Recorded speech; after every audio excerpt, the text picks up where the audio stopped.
Cool for me. No, I'm just on my emams. I was looking. I thought you were ChatGPT. No, I thought he was ChatGPT. No, I was just showing him what I was on. I wasn't on ChatGPT. You're doing your emails. No, I'm not. Wait, what? My ego just took quite the kicking there. He's doing his email, and he just said it out loud. So sorry. Didn't even go. That's not what I meant. That's exactly what you meant, because that's exactly what you were doing.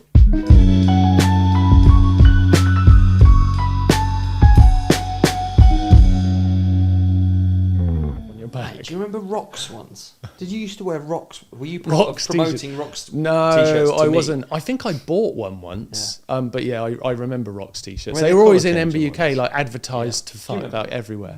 Is it like little characters? Yes. Yeah. I'm nervous about my mic move. What about? Did that look pretty pro then when I did colour that? with Swing sweat? it, dude. Do you remember those? No, they sound fucking No, you do. sick. You remember those? What's the ones? The t-shirts that changed colour with sweat. No. Do you mean grey t-shirts? I think that's just called sweating. No, they were like orange, and then when you sweat it, it'd go purple. You're just a You don't sweaty remember them? bastard. What? Well, That was a real 90s thing. I don't remember it. No, it's just you're known for it. Your sweat. That's just your t-shirts. Yeah. It's the fucking test. Everyone's like, oh, you got one of your t-shirts on again. Oh, it is sweaty. Here he is, Mr. Two-Tone. Sweaty Davy. Sweaty Davy. Yep, you can see it down his back, look. Hey, by the way, Sweaty Betty as a brand name sucks. Is it a brand name? If I went to school with Sweaty Betty, you know what I mean? If it was like a nickname of a girl at school.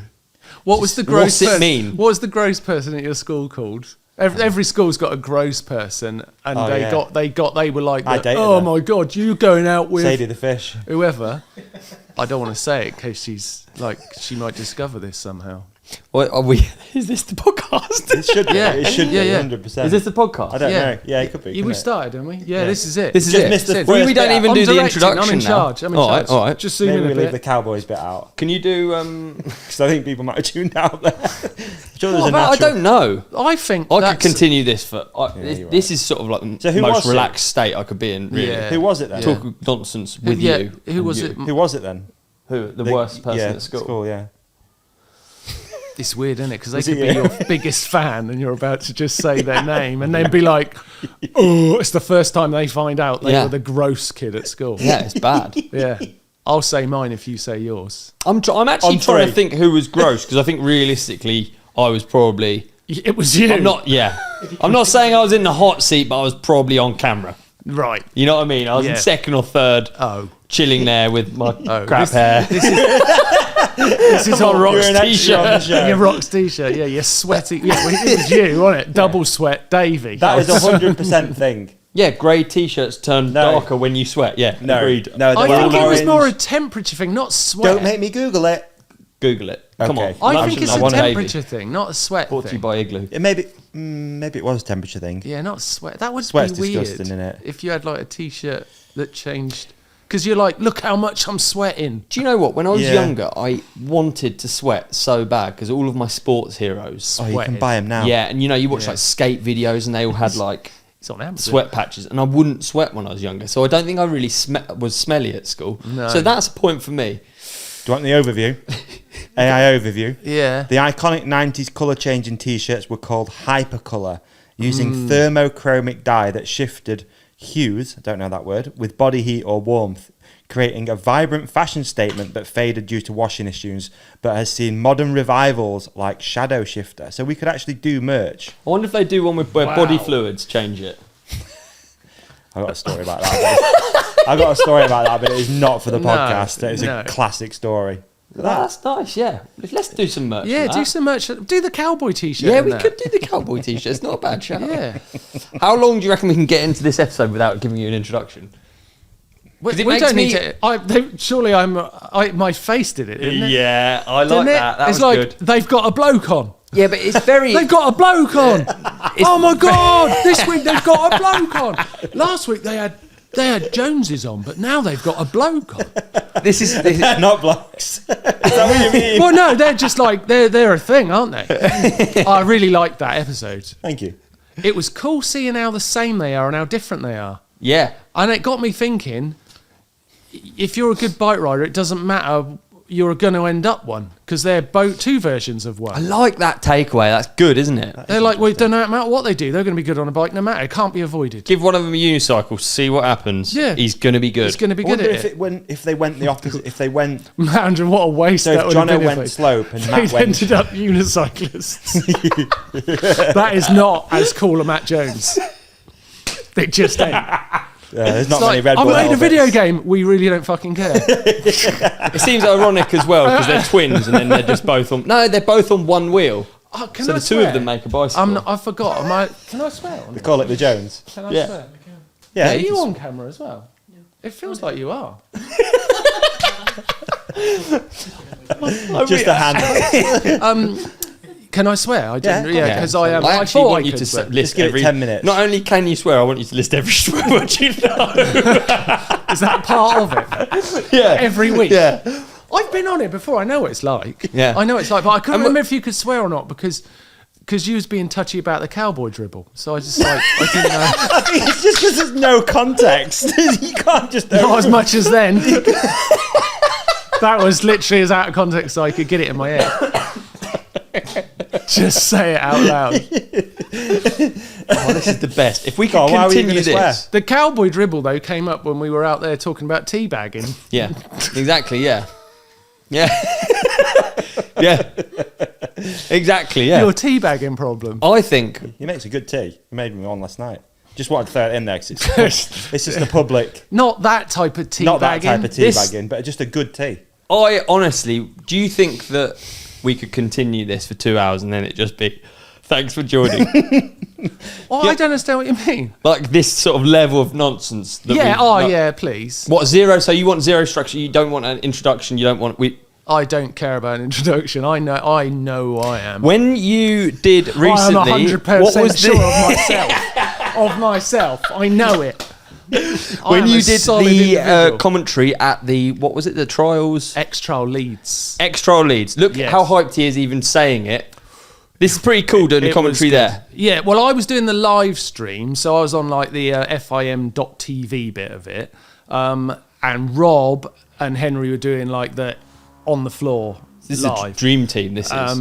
They This is were brilliant. This is triple threat, dude. They were brilliant. I did it with Rob last year, and it was an experience because it was like, how good's Rob at his job then? He's very good. That's what I found out. It was like, wow, he's so pro. He tricks you, doesn't he? Because you think he's all he's a like trickster, stupid, yeah. and he's so not stupid. And there's a lot of people like that in mountain biking, isn't there?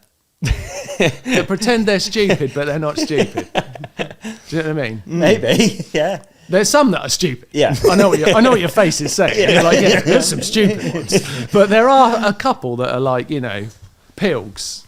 Yeah. That's a good Stupid. example. He's like, Stupid. he's like, Sorry. you could easily think, what a dopey twat he is. But Well, he's playing so up to not. it the whole time. Oh isn't yeah, he He's knows exactly what he's doing. Yeah. Expert at He's it. good at it. He's good. But Rob was so pro. But this year he had another pro with him, so it was very good. Wow. And I was basically out the back in a quiet room going nuts all by myself. It was pretty cool. Sick. It was an amazing event. The riding was the show. It was like it was a new venue, but the sort of, it's their first go at this new venue, so they were a bit nervous about putting it on there. And the sections they made were amazing. Dougie Lampkin designed the sections, so they were on point.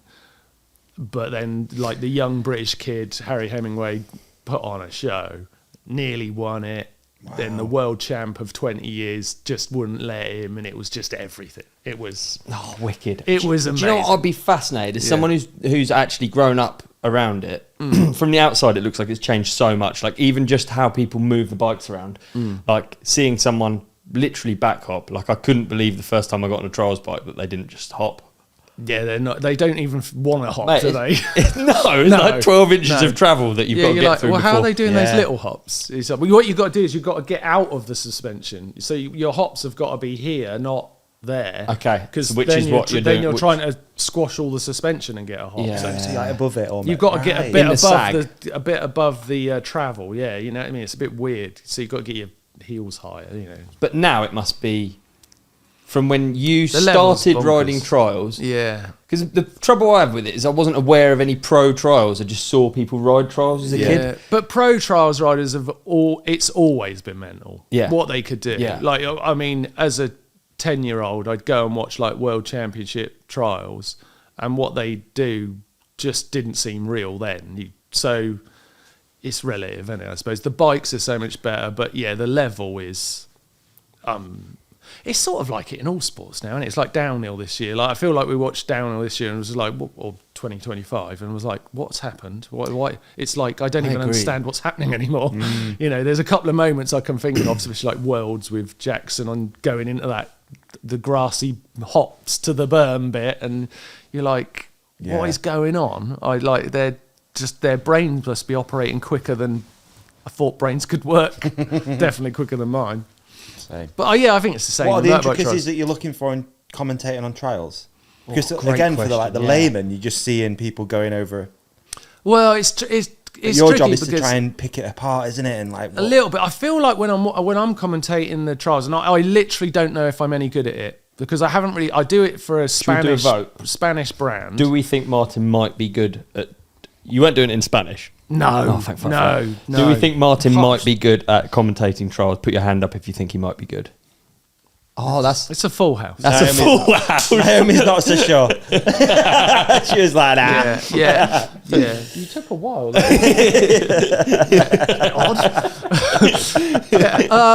No, I think like what you're doing with trials a lot of time, because trials is rules deep. You know what I mean? Like I feel like I'm explaining what's going on a lot of time because I'm always thinking like someone who's watching it might not be following it that well, but you also know because it's like on FIM.tv. Most people are trials riders; they've come to it for that.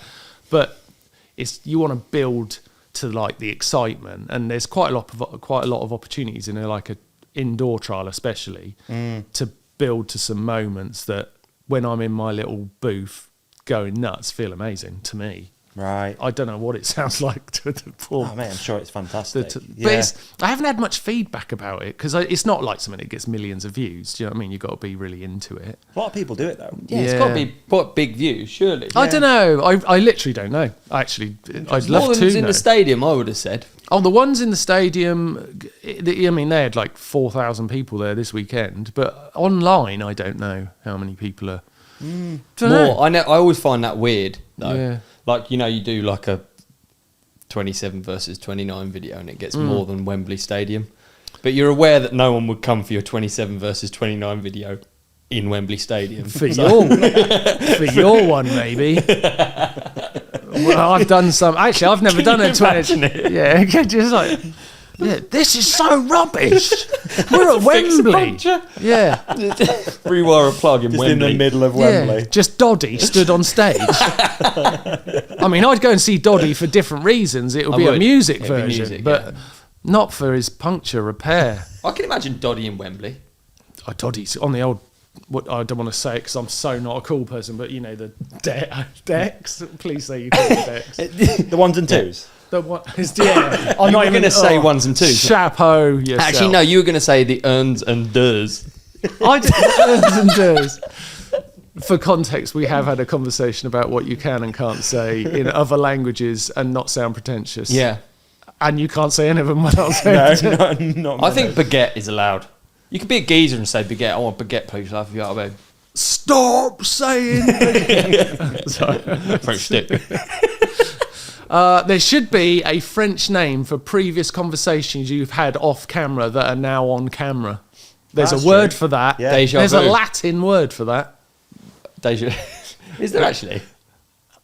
God, I wish I could think of a name so I'd just say it. And then it would. Deja vu. Yeah, it's not. Yeah, sort of deja vu, but not deja vu, isn't it?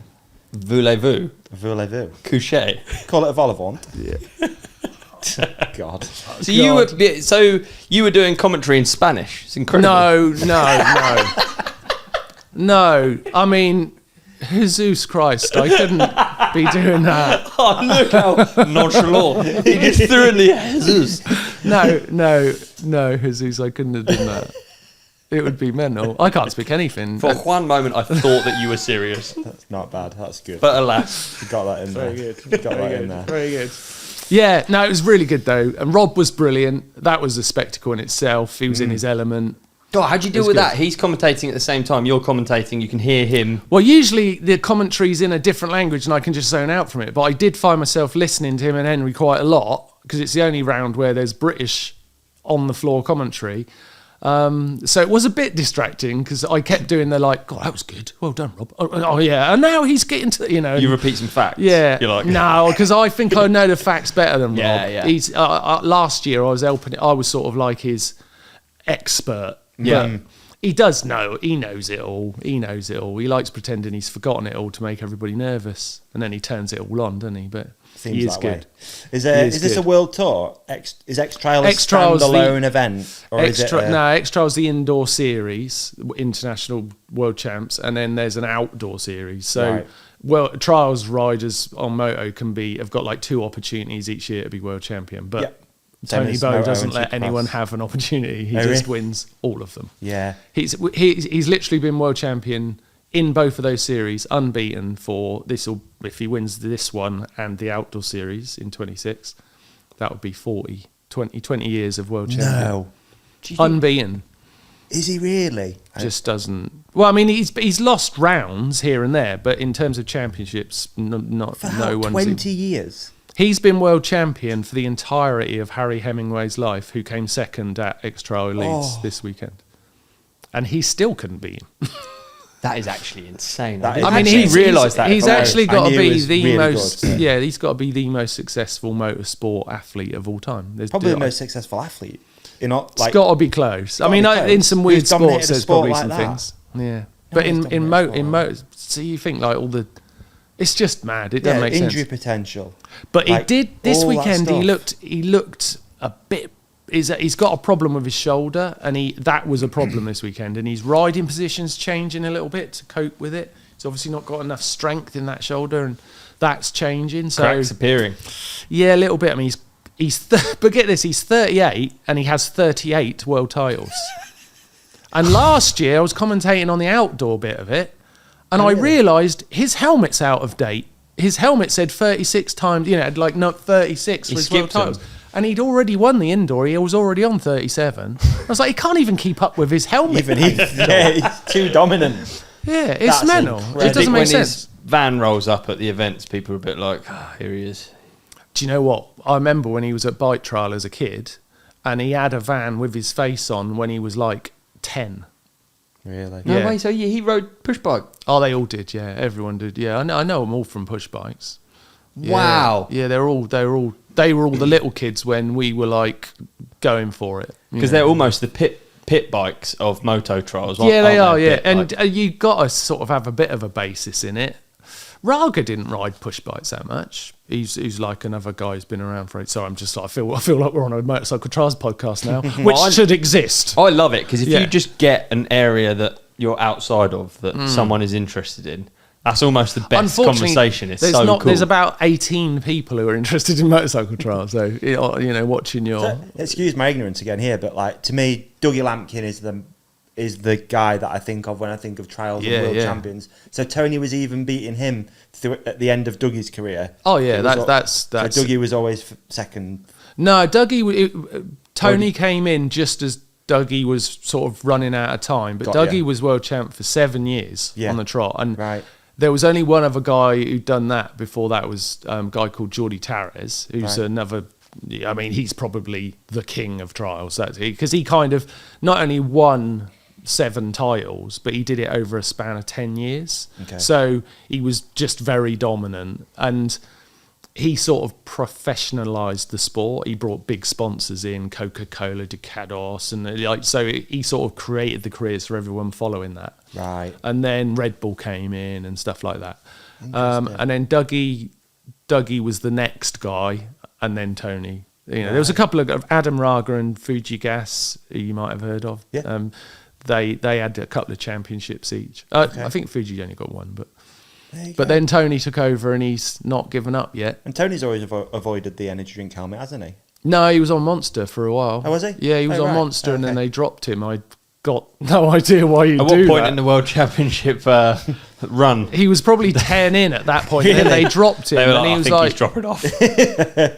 I've never understood that, because he gets insane numbers online. Yeah. I don't know if maybe he dropped them.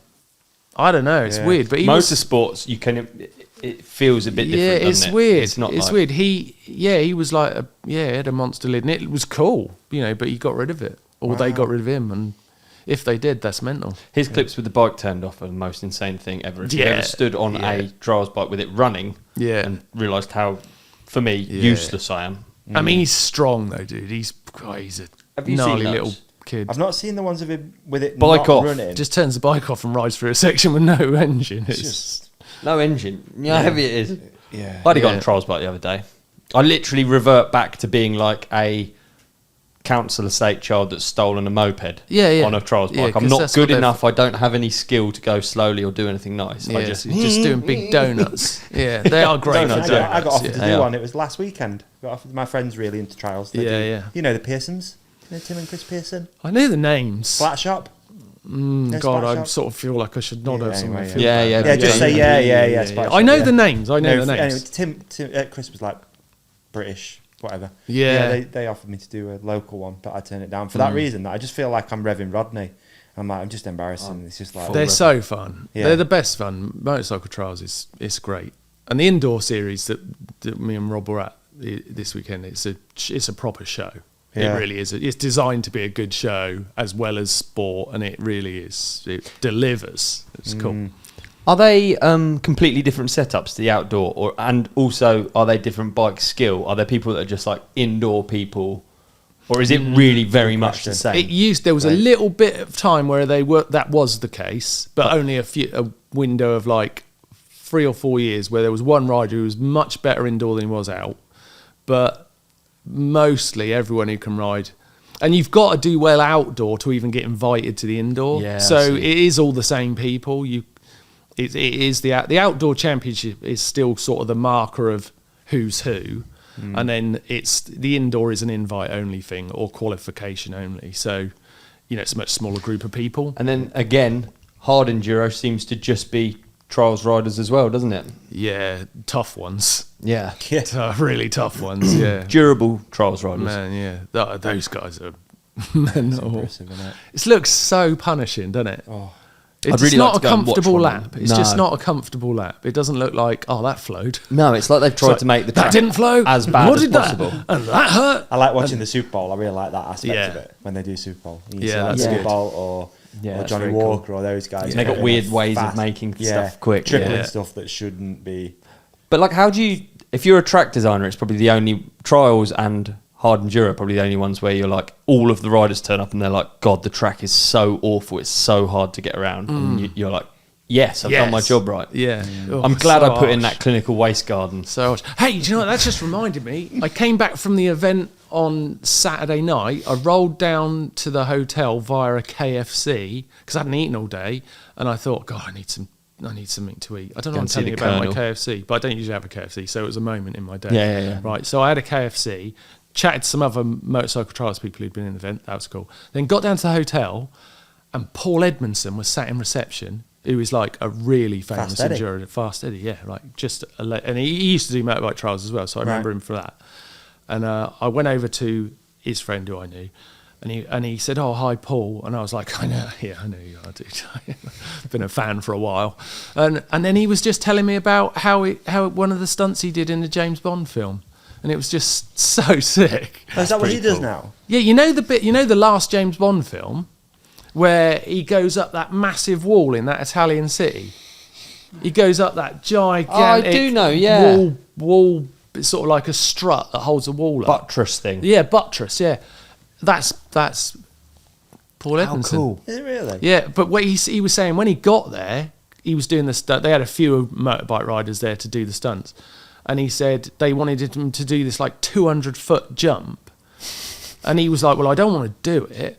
But he said, but I'll do it if you want me to do that. And he'd have to hit the ramp at 80 mile an hour, he reckons. And he was like, I'll do it, but I don't think James Bond could do a 200-foot motocross jump. it's just stupid. Yeah. And he was like, why don't you find something that looks like, and he said those buttress things, that was the word he used.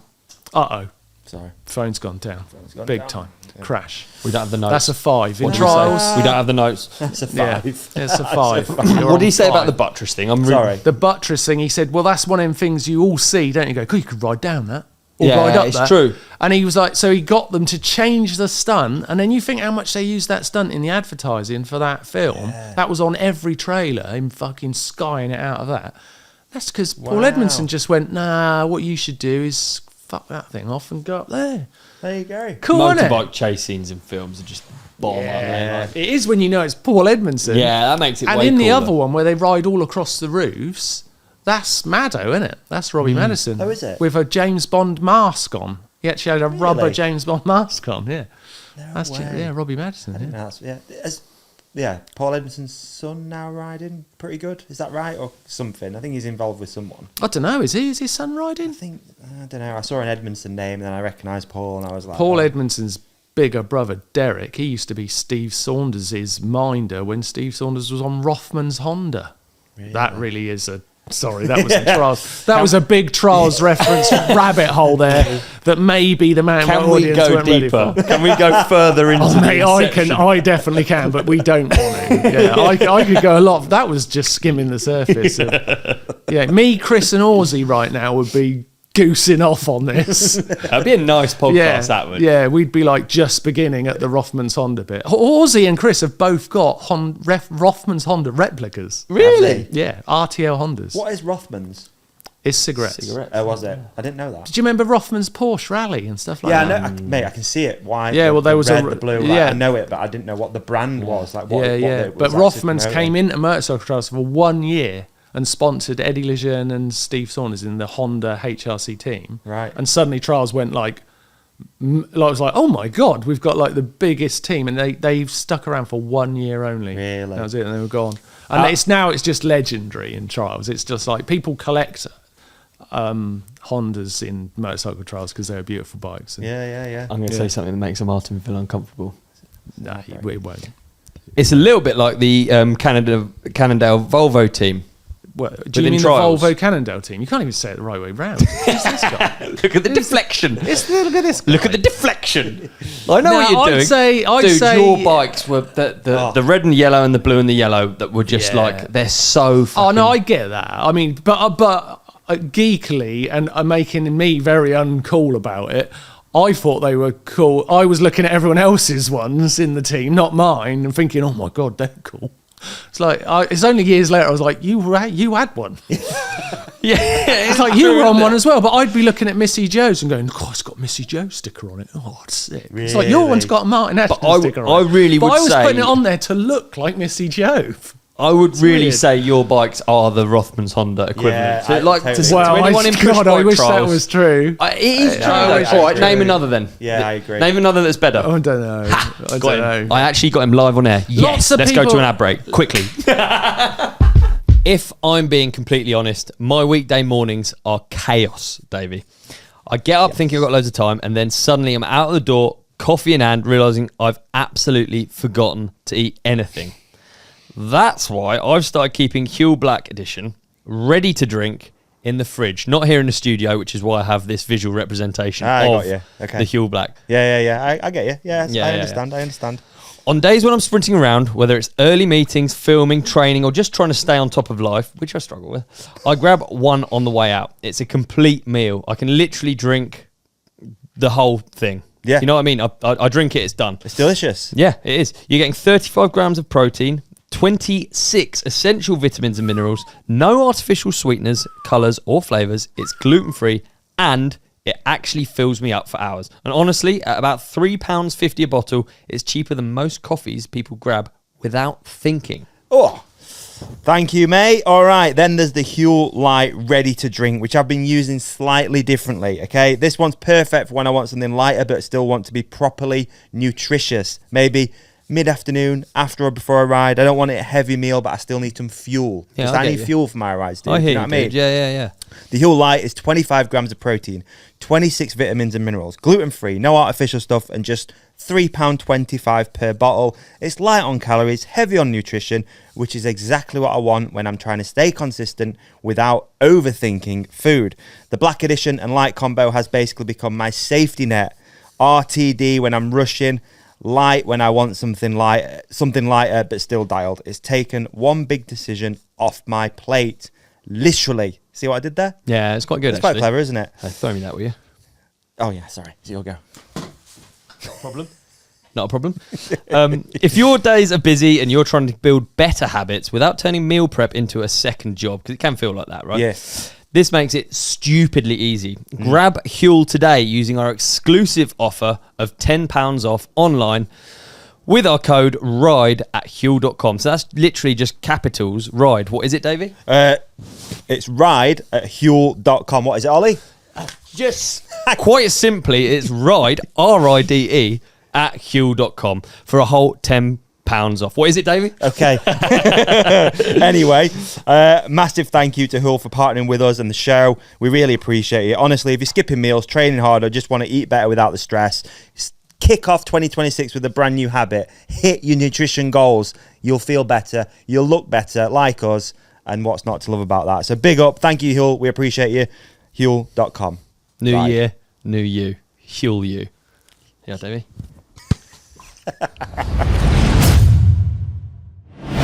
You go to ad breaks, don't you? Yeah. Are we in one now? I just did you. Is it? Are we in one now? And we're back. It's weird. It feels like normal life.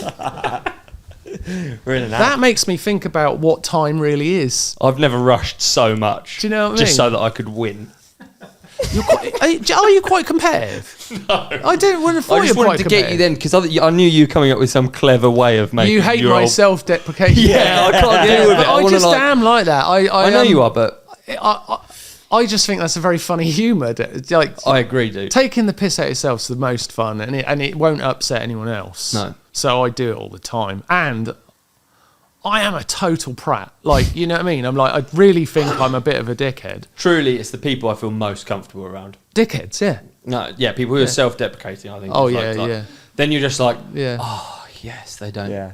Like, Yeah. if someone's too serious, it's, oh, no. I don't think there's a lot of people like that in mountain biking, to be honest. There's What? not many dickheads. Not really. No, Do you know what I think? I don't think there is. no, agreed. I But actually can't think of. I self-deprecation can't is, think like, of. rare. And a few of the people I've heard people say are dickheads. I don't really think they're dickheads. I'm not going to say like, but there's a few riders. No, I think you're all right. Yeah. I don't care what Oh they say, mate. no! I've let just you- realised why I never hear it. I'm Teresa Valance from my school. Shit! It's me. Teresa I'm Teresa Valance. Welcome to the show, Teresa Valance, everyone. Martyn Ashton, longest intro ever. We got an intro in, yes. 2 There it points to me. is. Poor old Teresa Valance. And do you know what? She was really nice. Was she? Yeah. What was it I mean, about her that Well, made her memorable? she was unbelievably ugly. Was she? Yeah, she really was ugly, and her hair was like straw, and she really smelled bad. But she was, as she got older and was like a 16-year-old young lady, she was lovely, but she didn't get any prettier. That's just facts, man. I'm just spitting facts on the spitting ones bars. and twos You're not here. mad about this. But yeah, it was poor Teresa Valance. Yeah, I'm pretty sure she's not watching a mountain bike podcast. Yeah. I'm pretty Yeah. sure. She might be a Trials fan. If she sounds like one. We've got some weird ones in the trials world. We've got some Really? kooky ones, yeah. What, fans? Well, just it attracts kooky people, doesn't it, trials? 'Cause it's a bit odd. And you got it's one of those sports that like you can't say you're doing it for quite a while. Like you can't say like you can say you're a footballer once you've kicked a football, Ah, yeah. but you can't say you're a trials rider until you can hop on the back wheel. I was And gonna say, that's what like is the thing for 3 trials? years in. Yeah. Yeah, it's true, actually. And you isn't just it? It's a slow can't you one. can't really claim it for a long time. It sucks. It's so hard. It's too hard. Yeah, it They is should very change difficult. it.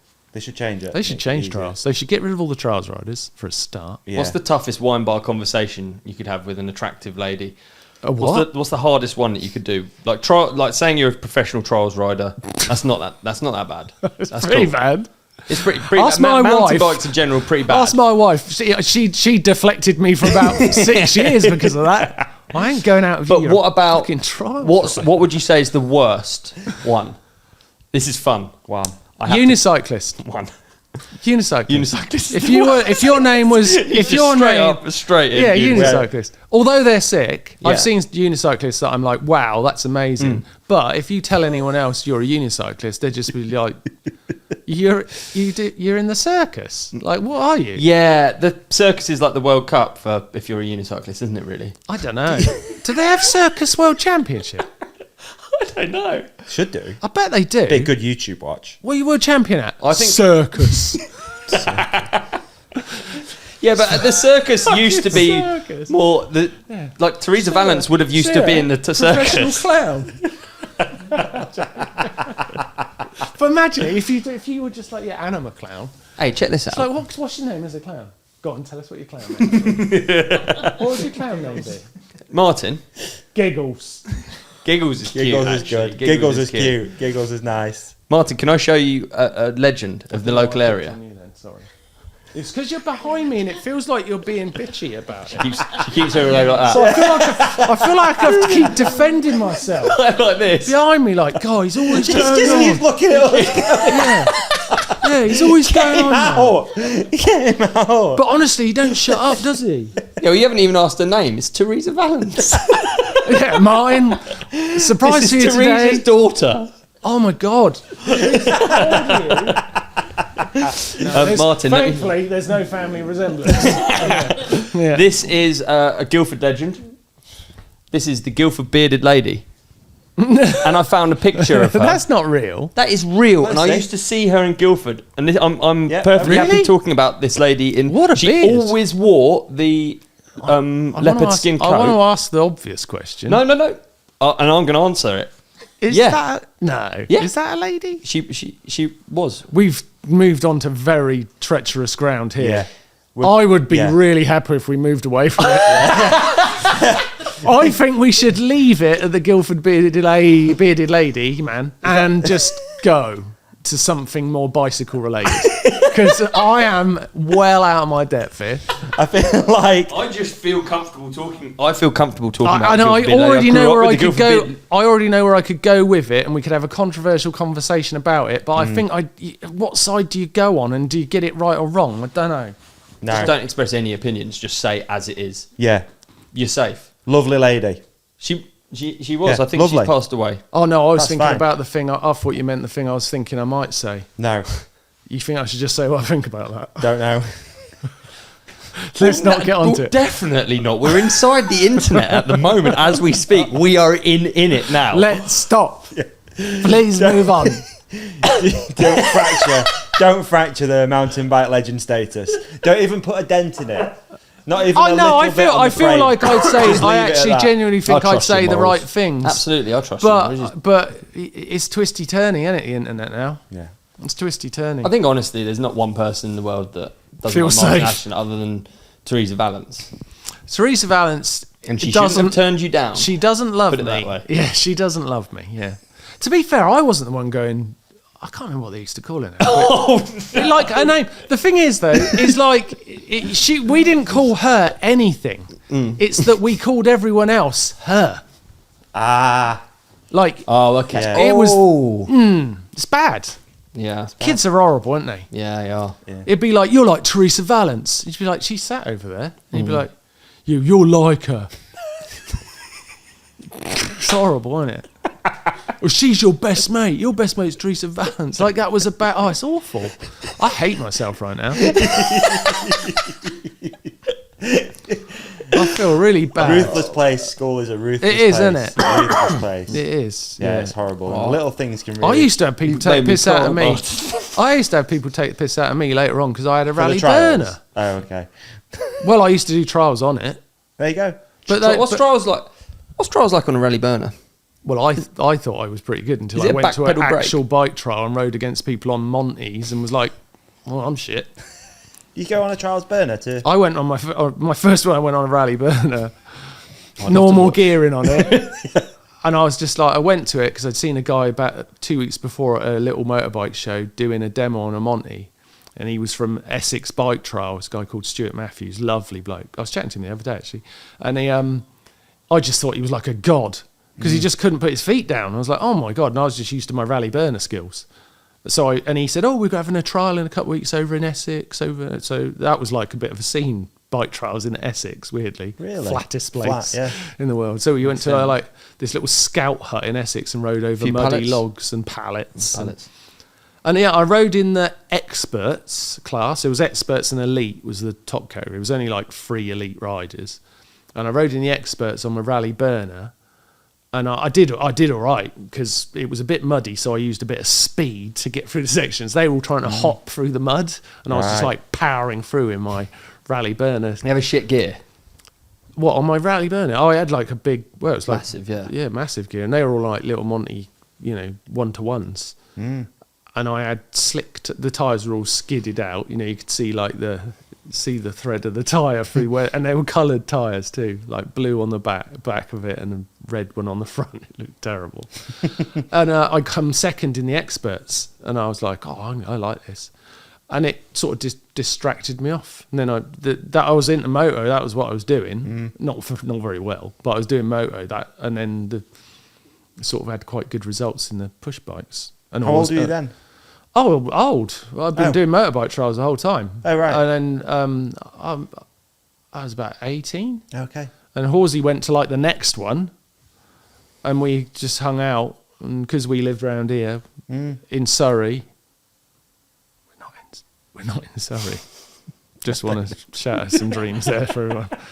But I thought I'd come to hang out with the Surrey Hills Massive and all that, and nah. Didn't like the address I gave you, did you? I just didn't understand it. I was like, well, that doesn't make any sense. That's not in Surrey Hills.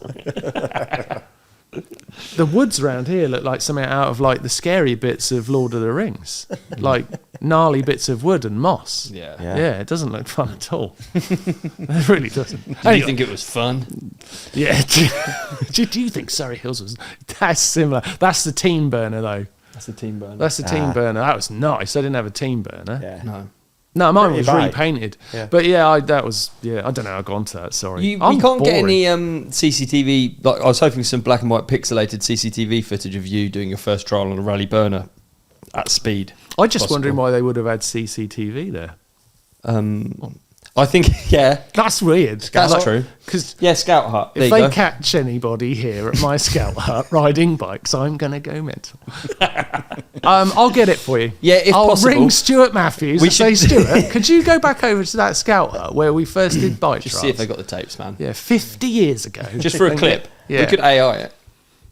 We should. I've done some weird AI things recently. Like with like... Yeah, you're really good to talk to. I love AI. To about AI. I love Do you remember I love all have that. you had a conversation with Martyn about AI before? I think we did on the podcast, but I don't we? know. It's a but Oh, I don't know. I was a bit worried about that on the way here. repeating. I was worried about 2 things on the way here. Can I Go tell you on. what it was? One, I can't remember what I said last time I was on this thing. I got it.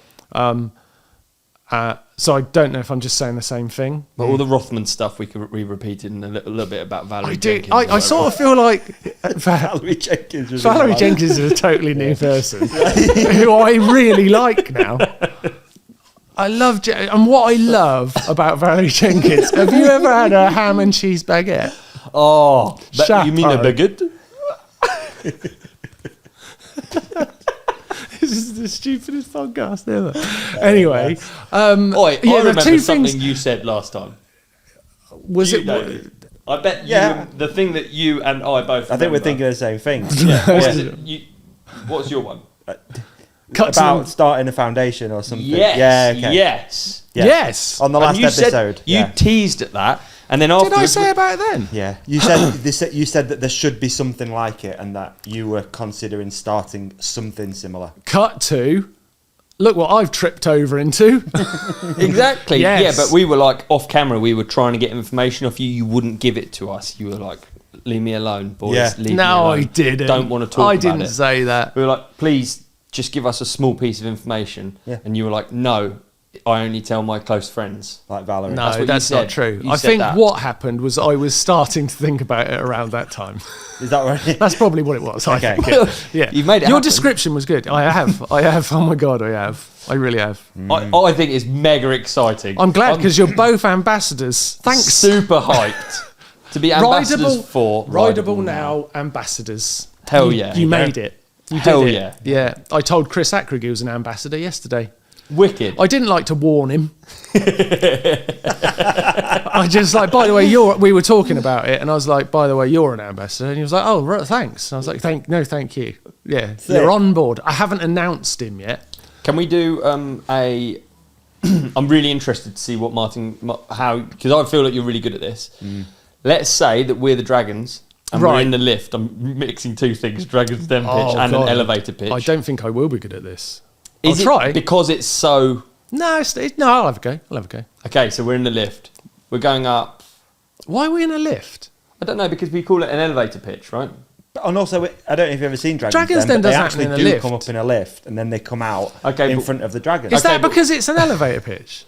Is that why they've got the lift in it? If it is. That's really smart if it is. I was trying to do a fusion. You sounded so dumb when you said that's really smart. Yeah, it's actually really great. It's actually really... it's actually really clever. We're interested. Are you? Tell us more.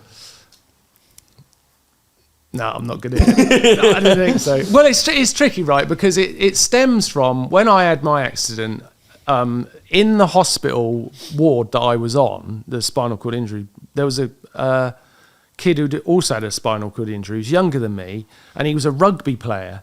And I just remember how I had loads of people coming to my bed from mountain biking who were friends. Like I'm sure if it happened now, you guys would turn up. It was all the Athertons came round, Rob popped in, so spoiled.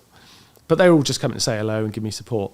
The rugby kid, he had that, but he also had rugby come and look after him. Like the rugby union or whatever. They were like, they understood it happened in their sport, and they were like, if it happens to someone, we're going to look after them, because they were doing the sport we love. And I was just so impressed by it. I was just like, well, it just sort of made so much sense, because rugby's gnarly, isn't it? And people do get hurt. Yeah.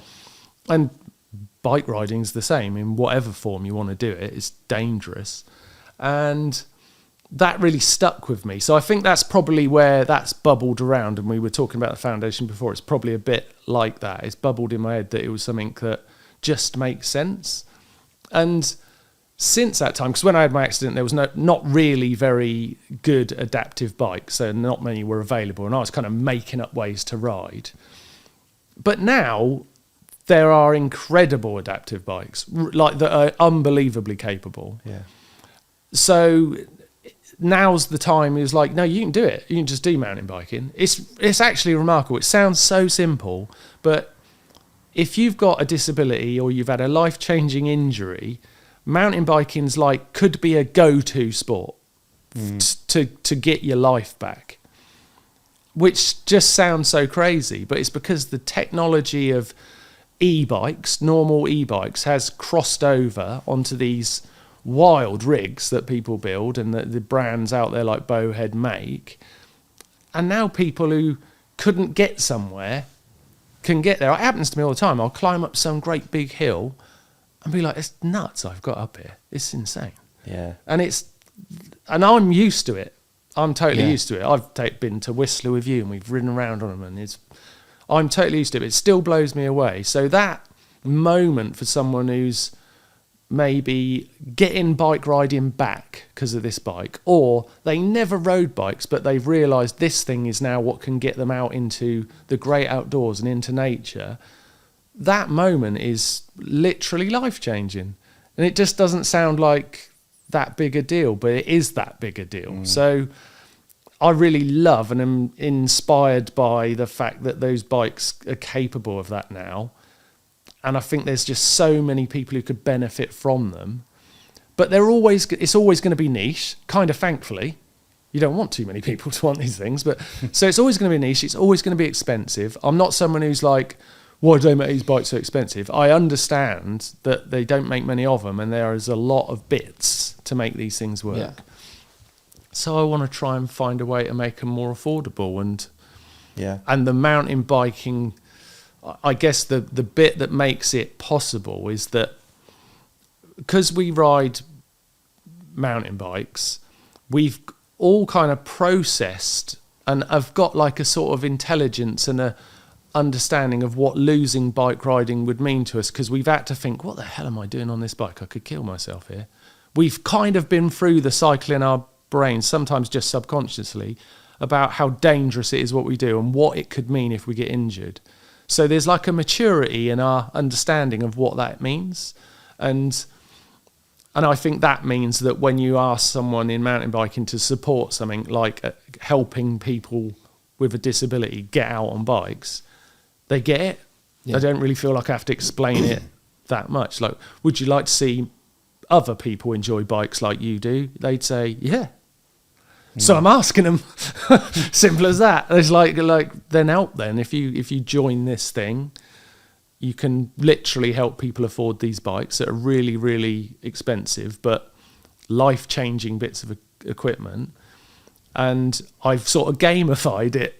Yeah. So if you do come and join, like what's in it for you? It's got to, because it's £5 a month to be a member of Rideable Now, and I've got to make it attractive for normal bike riders to come to this adaptive bike riding hub. So it's quite tricky. Yeah. So I've just made it so you can win really cool shit. Yeah. So come to Rideable Now. If you really like bikes, you'll really like what we might let you win. And if luck is on your side, and in doing so, what you're giving goes towards helping people get the bikes they need. It's an amazing thing. So it's quite simple. It's really cool. Yeah. No, it's fun. It's fun. It's really hard. cool. I love what you say about rugby showing up. So it's like if you sign up, it's mountain biking showing up, and exactly that. What was your quote? We're all one moment away. Yeah. I wrote it down. I did write it down. Davey wrote down a quote that you'd said last time, and it was so poignant. We're all one bad moment away. Yeah. Well, yeah, that's true. Yeah, it's true, I guess. But we are. I mean, not even to be.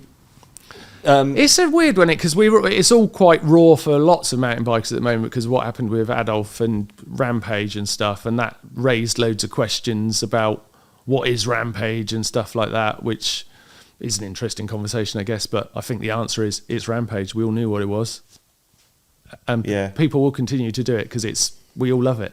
Yeah, a little bit, but it's really uncomfortable as well, but that's sort of why we love it as well. It's just like it's a piece of brilliance. Yeah. And in that week, even when Adolf Silva got hurt so bad, we still saw the brilliance in different ways. And it's just these are genius people. Yeah. Expressing their genius. Yeah. You know, they're very rare, kind of weird, nutty people that can do something others just can't get themselves to do. And that's just what it is. And you're one moment away, but I guess I don't know if he looks like I don't think he's noticed. Just carried on regardless. Seemingly, like it's really crazy. I'm blown away by that dude. Really? Have you spoken to him at all? Out of interest? No, I don't really know him. Okay. I don't really know him, but I mean, I'm like a billion people. I've sent him a message of good luck with how it's going and stuff, but he's having a very different experience of it to what I had, because we're sort of opposite ends of the scale of how you cope with the injury when you get it. Because in America, they always do a fixation pretty much all the time. So like put rods in, and that means you can get up really quick. Like, so that's why only a few days afterwards he's sitting up in his wheelchair, and you see him go scooting around the hospital and thinking, fucking hell, he's gnarly, even in that. Whereas the way they treated me was like, let the skeletal damage heal, because the idea is that you remain as flexible as you would be, because the bone structure is much stronger than anything you can put in there. So I basically just laid down for 12 weeks. I just didn't move, and you just wait we knew the cord that was done.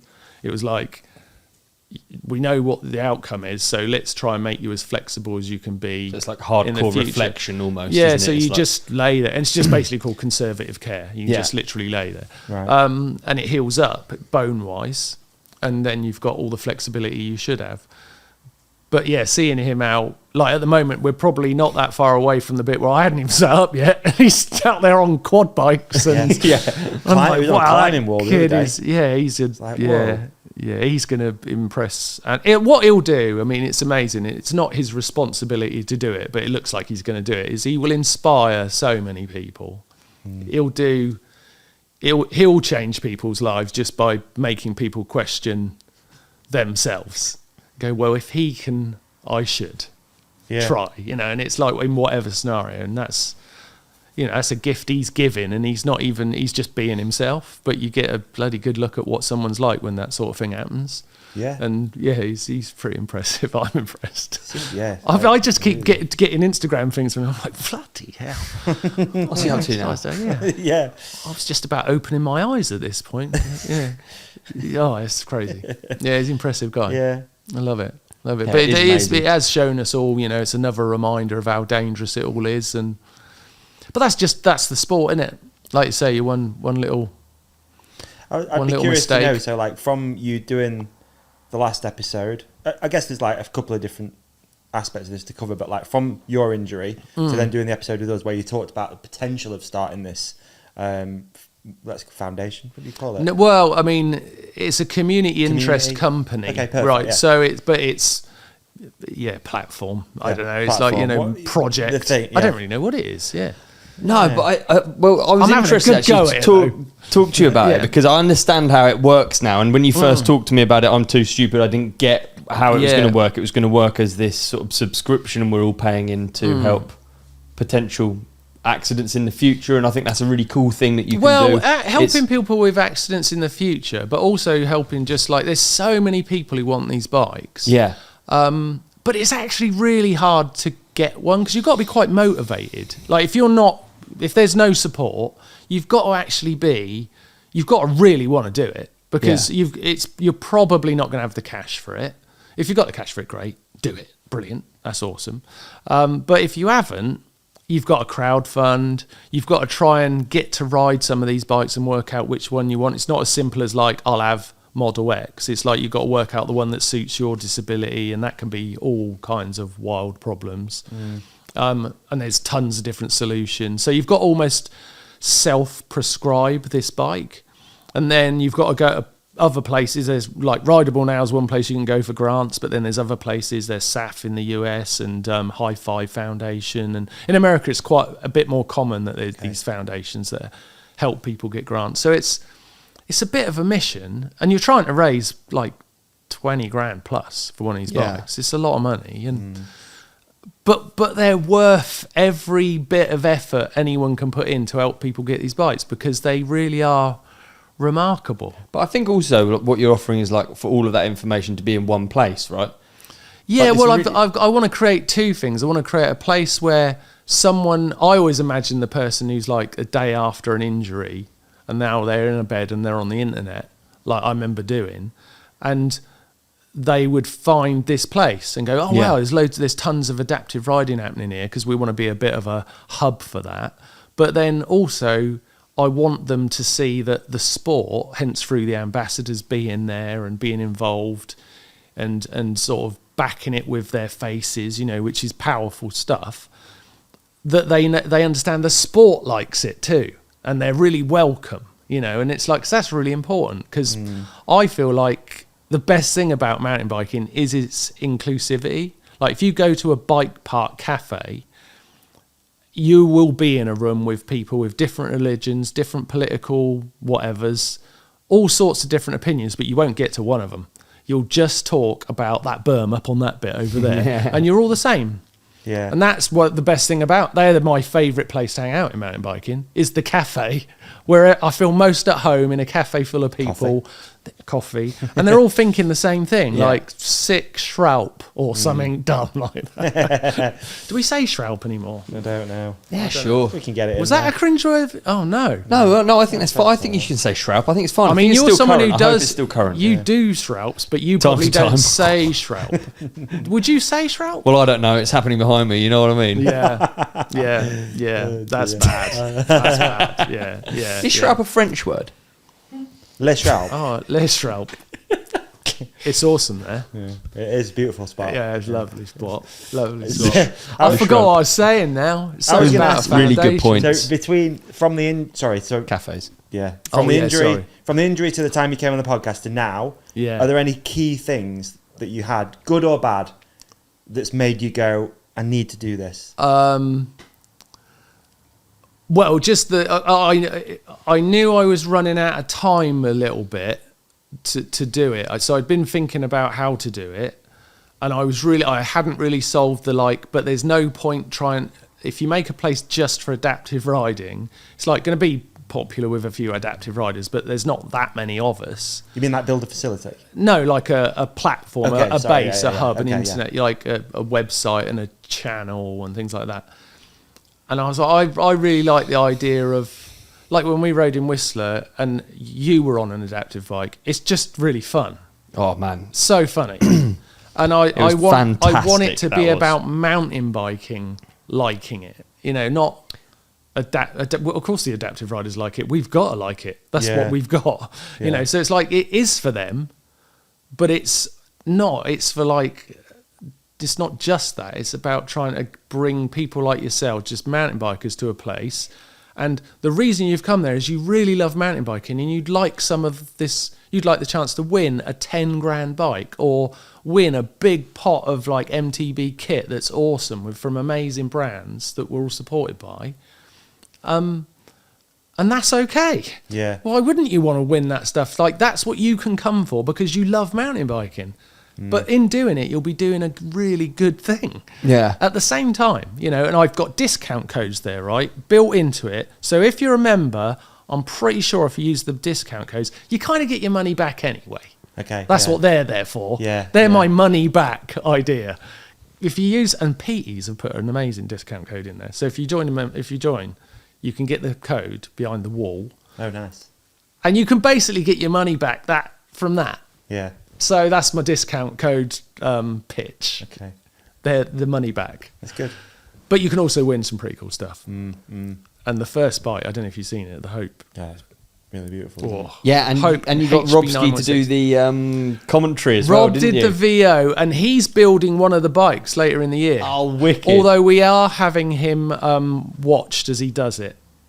Because we I would. sort of don't trust the camera guy's fluttering his hand. I'm worrying. It's worrying. What does that mean? What does that It mean? just means you can't say what you just said. It was really offensive. Was it? Yeah. He put up a warning. He put a warning. Just said we're gonna have to mute that. Did I say something? I can read from here. It said I'm offended. All the audience will be offended. That was really offensive. God, I can't do anything. I can't do anything. It actually said ad break. All right, we're in the ad break, and this ad break is focusing on one of our favourite products from our new friends at Feedback Sports. And it's a product that we all need as mountain bikers. You need yourself a good pump because you've got to pump it up. This is the Numa CC dual function compact charging floor pump. All right, and let me read you some of these insane features because this isn't just a pump. No, it's a dual function high pressure floor pump with a compact concealed charge air tank, as pointed out by my glamorous assistant. Used as a traditional floor pump with foot lever up, just like this. Use as a charging pump to seat tubeless tyres by pressurising the hidden air tank when the foot lever is down. Davey, I've got to interrupt. All right, please. Because this is so exciting to me. Okay, yeah. I've noticed something about this that I don't think you know about. No, I probably don't. Actually. You haven't What got to it yet, and before we do we're gonna charge it and inflate it so you can see any tyre. It's super easy. Yeah. Just poof, straight on. No annoying mess everywhere. Like have you done it with a pump that doesn't use so it's really, really boring, Yeah, isn't it? yeah. This is just like the easiest way. But one thing I noticed, right? It spins, yeah? And I was like, why have they done that? That's going to create a leaky area. You think? You know what I mean? Like the handle's going to come out. Oh, no. Dude. What? Watch this. To anyone listening, this is... This is a must watch. Yeah, this is a must watch, but maybe you can do audio description. Okay, all right. So Ollie is heading to the pump with his hands and he's standing over the pump, warming them up, and he's going to lift the handle up, which will reveal... It's inverted. It's inverted. It's an upside down. How How cool is that? That's actually beautiful, isn't it? Insane. That's really nice. So we're currently charging. You can charge to... You know what I can also see that is a feature which may or may not be in this list. Yeah. Because I've not probably got to it yet. Yeah. But how big the numbers are. Yeah, so I'm easy old. to read. I can barely... On my little pump at home, I'm like, what does it say? like And I sometimes even have to like take a picture and look And the digital one where you need a watch battery, do you think I'm going to replace that? I'm not. It's done. I'm not. We're going to go by feel only, and that is not accurate. It's charged now. It's charged actually up to 45 psi. I didn't want to go crazy, but check this out. Tyre on. The Goodyear is seated. This ad just gets better.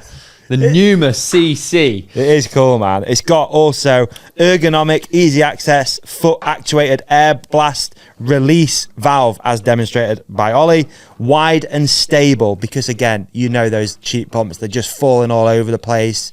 Yeah, it's not the one, is it? You're doing ankling trying to put air in a tyre.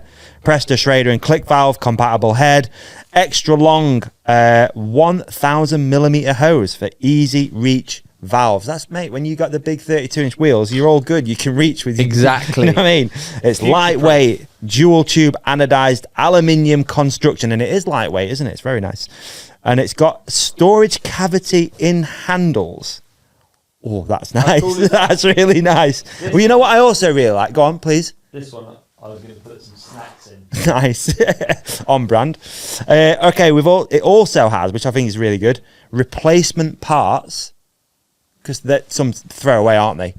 Not anymore. Not anymore. Keep it. It's a lifetime. I mean, that's the thing with feedback. It's all such high quality. You kind of know it's gonna. And check this out: 3-year warranty.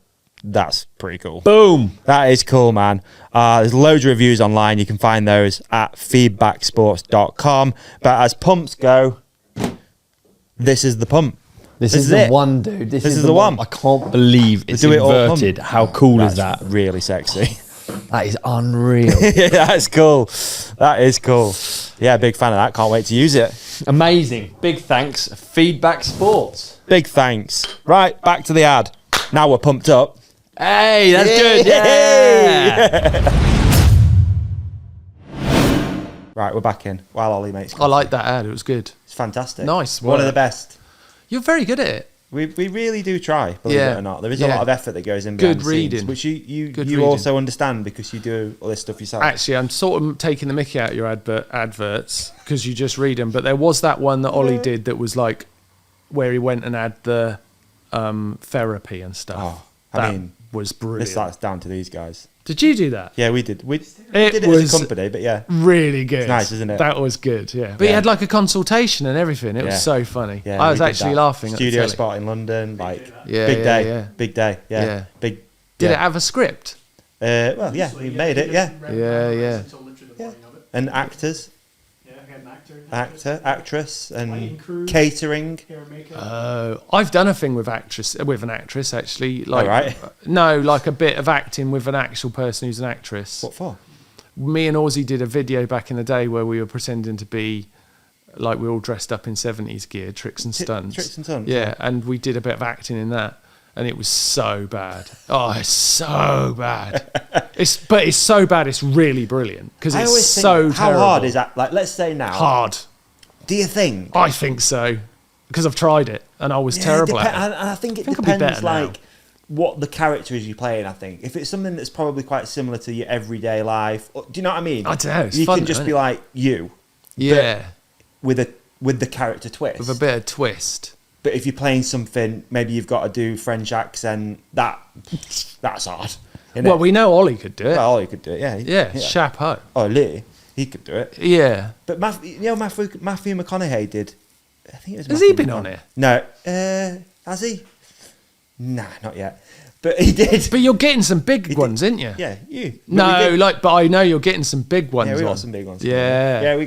But he did Rogan, and he was on about like he goes, he just said, it's well easy being an actor. You just pretend to be something for a bit. And you're like... Well, I suppose that is all that it is. That is it if you boil it down, but also that seems crazy. That I'm not one of... I can't do accents and stuff like that. I'm like what accent would you struggle with that we could try now, do you think? Any accent. West Country. Where's... Oh, God, I've gone geography on myself. Where's that? West. Somerset. So it's like... I can't do left and right. Rich Payne. Accent. Rich Payne? Accent. I was just doing Rich Payne. I picked up some bricks. That's Rich Payne. Got you, Rich. Too good. That's good. Yeah, he's like West Country though, isn't he? I love Rich Payne. Same. He's He's coming on he's here one soon. of the funnest He's people. coming on soon. He's coming on. He's got such brilliant energy. So like he sees positive stuff all the time. Yeah, he's the man. He is funny, but we do roast each other a little bit. Good. He likes it. We try to create social media beef, but we can't ever manage it. Really, I just take the piss out of his tabletops because he is terrible at tabletops. Is he? Yeah. Oh, it's gross. It makes you a bit sick. Really? Yeah, Is it's it the really XC background. I think it is the XC background and the West Countryness, and probably like he's eaten too many pasties or something. I don't know. What do they eat in West Country? Cider. They eat cider. Apples. They just eat cider. He does drink cider, actually. Yeah, cliche. Yeah, of course, yeah. Cliche. Cliche. Yeah, cliche. I could tell you about the word cliche, but I won't. Oh, is it something to do with the printing press? I can't bring myself to do it now. Nah, yes, it is. I can't do it. Yeah, but I'm not I doing can't do it either. Yeah. Oh, dear me. Click clack. What were we going to talk about? You're starting a podcast. Oh, I don't want to talk about that. No, you're not. Well, I teasing- do. let's tease it up. Rideable Now is going to have a podcast because, Yeah. like, Matt Davies, who's the creator Look at who's this helping guy. me make it. Oh my god, it's like a little one. It's boiling hot. Oh, so the red bit's actually the bit it goes in. Yeah. Oh, sick. There you go. I mean, I didn't know things got that hot. That's hot. That's really hot. That's a new level. I'll have drink that in about a week. It wasn't red when it started. Yeah. It's just red now. It's a new experience. Molten. Yeah, well, Rideable Now is going to have a podcast purely because Matt Davies, who's doing the videography and is being an ace help, thank you, Matt, right? He's being brilliant. And he said, oh, you've got to have a podcast. And I was like, oh, we don't need another bloody podcast. It's like, there's tons of them. And he said, no, but you're trying to like make sure you're supporting a community. So you want to provide those people who really want to hear about adaptive riding and stuff something to listen to. And I was like, oh, that's a good point. So I did a test one with Grant Allen. Do you remember the name Grant Allen? Used to be a free rider in Australia. He was on like New World Disorder vids and stuff like that. No way. But he's an adaptive rider now, and he is amazing, like unreal, right? He's sick on an adaptive bike. So I tried one with him, and then he said stuff that I thought, oh yeah, if you're an adaptive rider, you would have wanted to hear what he said. 100%. If you could zone out from what I said, you know what I mean? Because that's the bit I don't like, you know what I mean? It's like, oh God. But we're stuck. We're going to do one. We're still going to do one a month, and I'm going to talk to adaptive riders, but also pro ambassadors, so you guys might come on there or something like that. But because we've all got a story that could almost have been the moment we ended up on an adaptive bike. Do you know what I mean? Because we've all pushed the limits a bit too much. So it's relevant to everyone, and I really enjoyed doing it because it's quite a good laugh, and it just like this bit makes it quite funny and that. Yeah. So I enjoyed it, but we don't know what to call it. So I thought that would be quite funny. We could come up with a name for it now because Matt wants to call it. Oh, I don't even want to say it out loud. Go on. But he wants to call it, but only for a little while. So this isn't the permanent name. He wants to call it the Martyn Ashton podcast. Gross, right? Because I was expecting just a really bad idea. Yeah, so gross. Like Prism Media. No, You know what I mean? Just like oh no. like He wants to call it that because it's an algorithmic thing, isn't it? Not a search thing, but algorithmically that makes more sense than Rideable Now at the moment. Hopefully that will change. But at the moment, Rideable Now is not anything. So I was just going to call it the Rideable Now podcast. And he was like, no, you should, for the algorithm at the start, we could change the name later. Let's call it the Martyn Ashton podcast. I was sick and then went, no, let's not do that. So as podcast experts, what the hell should I call it? Or does it not really matter? I think it I'm gonna try and matters. pick up this I think it coffee. matters quite a lot, and I think you should start off with the name that you run with. Which one? Also, algorithmically and for search engines and stuff, you have to have a name, and that's what you go with. What, forever? Yeah. Oh, I'm not calling it a Martyn Ashton podcast. No way. Well, in which case, what are you calling Well, it? what, yeah, I might now just we call need it a the name. Rideable Now podcast then, if that's the case. If you think I just think- call it a name and that's what it's called. By with Martyn Matt Ashton. will be gutted. Yeah, but I think that He'll be like, no! presented by on the thing. Is Oh, no. Just leave it. No, I'm calling it. That's it. I've started a new podcast. It's called the Rideable Now podcast, imaginatively enough. Yeah. Previously known as very briefly known as the Martyn Ashton podcast. Oh God, We are called the Ride Companion. Oh, shall I not call it that? 'Cause it's a bit similar to yours. No, I mean, like, it's not like rocket science, is it? I don't know. I ain't done it yet. I mean, you guys are doing it really well. No, but I mean, so. calling it just the name. You're the franchise dude. Yeah. You know what I mean? Yeah. People come there to. What's your name again? Oh, which one are you arguing for? I'm not sure what you're arguing for now. Are you seriously arguing for the first one? No, I kind of. If I'm honest, I'm saying that whatever you call it, You call it. that, and then Yeah. they come there for. Yeah. You. For whatever, I don't think it's as important as what you might think. I feel Good. Because I don't want to call the it that. content inside it Yeah. is the important bit. I think it sounds so like why would? Oh, you know, it's like You're you good must. at You it, guys dude. must. You Shut guys up. must. You make me like this. Shut Oh, you up. must do this though, dude. You must think like, why would anyone want to know what I think? Yes. Like, because we all talk such bollocks. I mean, I love it. I love talking Yeah. bollocks. But last night, Chris Ackrick's staying at my house at the moment, and last night I started talking to him about my thoughts on what time actually is, and I could just see his Interesting. eyes glaze over. He just was like, I kind of hate you. Like he said so much with his face without speaking. It was amazing. And that actually got me thinking how much he could say with just his face. Yeah. Dude, I would listen to you talk. But this I stuff. got lost in it All for a day, little bit, all and day. he was just All like, day. "You are such a wanker." Like, just like, die now.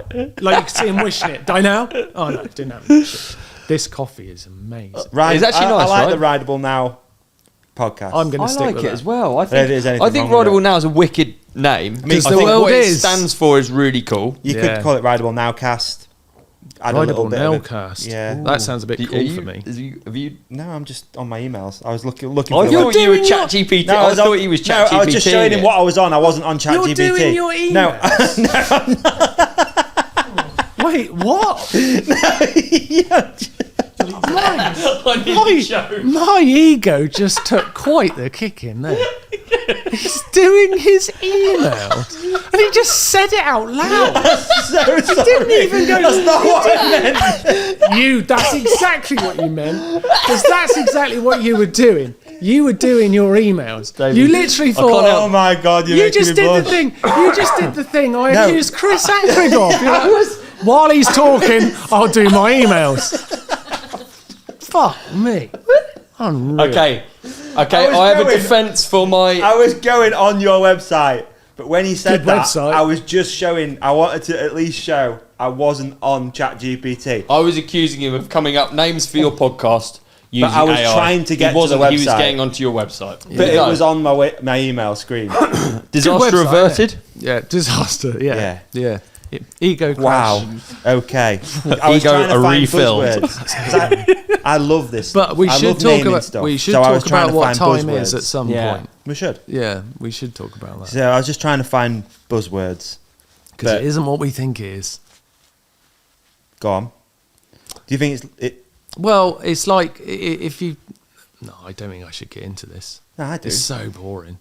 Do you think it's all happening at the same time? As I in, think like- it has to be. Yeah, I think it's There you it's just the way we can process what has happened. You don't it's think like, we're going through this it? is We're on- going. No, it's like That way. it's like yeah, it's vertical, not horizontal. Yeah. Yeah. Time. Time is. Yeah. That's the only reason it makes sense. That's the only Whoa. reason religion would make sense or anything like that. Is because then everything stood on something. You know what I think about a lot, like because they say you can change timelines. Yeah. Do right? they? Well, this is the Can thing. we go back to before the email bit then, and I'll go from there? No, because the way I got. I'm sorry about that. Okay. What I was going to say is, there's certain people that you meet throughout your life, right? An example for me. We're going to get pretty woo-woo here, but let's go with it because we like it, don't we? We like I do. We like just having woo-woo. It's like certain people. Let's say it's an ex, right? An ex-partner or a friend that you fall out with. And like, you see these people all the time in your life. And then when you fall out with them, you never see them again. And you think, we live in the same village. We just never pass each other. We never see each other. Yeah. And I think that is when people shouldn't be on your timeline. They're not meant to be in it. They're not meant to be around. They're meant to go because they don't bring anything to you. This feels like you're just trying to win an argument you had with some person 10 years ago and you're trying to justify it now. Do you think? You need to get over it, dude. You were a prick. It is 10 years ago. It doesn't matter. We're you know, just get over it. Just go over it. Let it go. Yeah. I don't know. Why do you think this?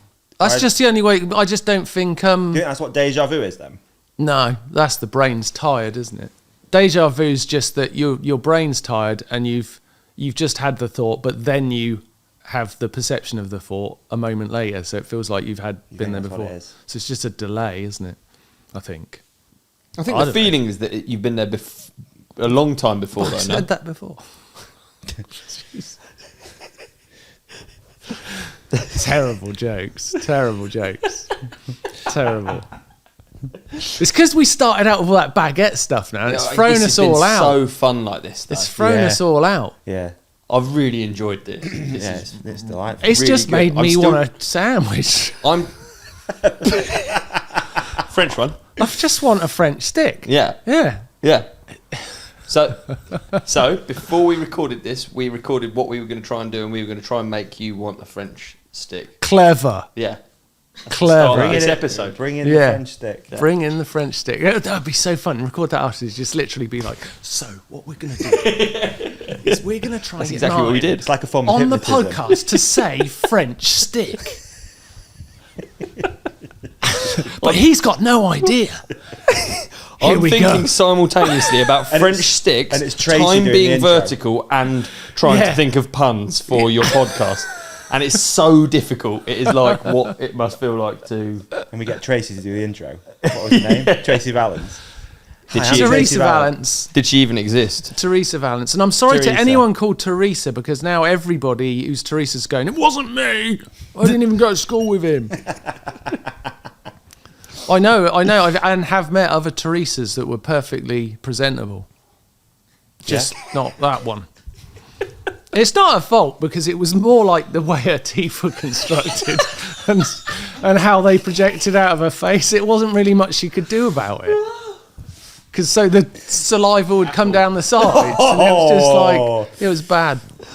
Jesus. Right, podcast bad, names. Yeah, I think we've got it. Teresa Valens. No, the Rideable Now podcast. Rideable Now podcast. Nice. It wasn't hard to name in the end. No. Let's go with that. I think you just got to stay on brand. But yeah, but it's cool because I think the things we can talk about on it are, they've got a little bit of direction, because it's talking about dealing with adversity, essentially. So it's quite upbeat and positive. And I think at the start of most episodes, I'm going to have a little bit of a... where you have a bit of find the level for dark humour, because that's quite important with people with disabilities, and sort of calibrate that early. And that's almost like the public health warning. What, like a scale? A scale, like medium, spicy, and super hot. Okay. Of your dark matter, what you can handle, and then you can continue through that particular episode at that level. But you've kind of warned the people who've come along right there with who the guest. They've set the level. You've heard them say the level now, this is roughly and where it we might get rough from here. Or we might say something inappropriate. Because what I've realised is a lot of people who've got disabilities, they will say some wild Really? things. Yeah. Because they're like, I'll tell you a story. And it's like, whoa. Yeah. There's not many people in wheelchairs who haven't got a pretty fascinating story. That's just, they got there. An inspirational story, yeah. Well, or it's more how they got there. Okay. It's not like... It's always like, I was going downtown and this bus just hit me. And you're like, okay, and then tell me what happened next after that. And it's really a pretty gnarly story, isn't it? So I think there's a lot of opportunity for you to do some really amazing episodes. I hope so. I feel bad talking about my podcast on your podcast, but isn't that podcast what do you people go on listen- podcasts for? What podcast do you listen to that gives you like the inspiration to start a podcast and do it in that way? Of Well, like, I listen to your podcast. I listen to this one. I really enjoy it. I listen to This is your This is episode the over and only. over. This is the only. This what? You just listen to your episode over and over. Oh no, no! I wouldn't listen to mine, and I won't be listening to this one. That is for sure. I will not listen to this one. Yeah, I really don't like the sound or look of me at Same. all. It's really harsh, isn't it? I just don't like it at all. So I won't watch this one. I'm sorry, but I'll watch the next one. So I watched this one, but this is the only real mountain bike one I watch. Yeah. I know there's other good ones. What? I don't know, What outside you know. of mountain biking? Outside of mountain biking, what would I listen to? Like, I don't know. Am I really listening to that many podcasts at the moment? A lot of stuff about AI. I quite like that, but that's more to do with boring stuff to do with like investment and stuff like that. It's a bit crap. Nothing. No, I like your one. I like. I don't really listen. I used to listen to all the obvious ones, but I don't really listen to them very much. Like Lex Friedman and Joe Rogan, but I haven't listened to them for years. really, yeah. I just got a bit bored of Joe Rogan. I just got a bit bored of Joe Rogan, I fair. guess. Yeah, that's because all I right, listened you to can him a be. lot. Yeah, he yeah, was yeah. really entertaining for a long time. It's He probably intense, isn't still it? is. It's hours and hours that you've actually listened to just one bloke and his opinions. Lex Friedman's really good, but he's a bit too clever for me, and so are the people he has on. So I follow some of it. Yeah. Oh, did you listen to? I don't know why it's just come up in my head, and I know you listened to it, but it was the Matt McDuff, Remy Morton podcast, and it was about Remy Morton's that was a long huge time ago, crash. yeah.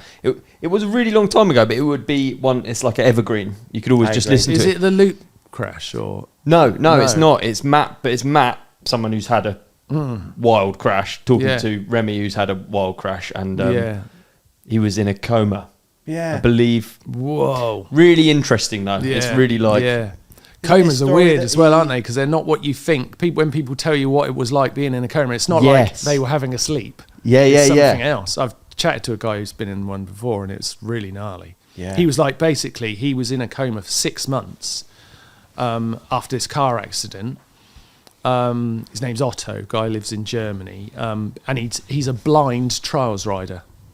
No Yeah, way. and he lost his sight from this car crash. But he was in a coma for 6 months, and he basically said he was awake the whole time.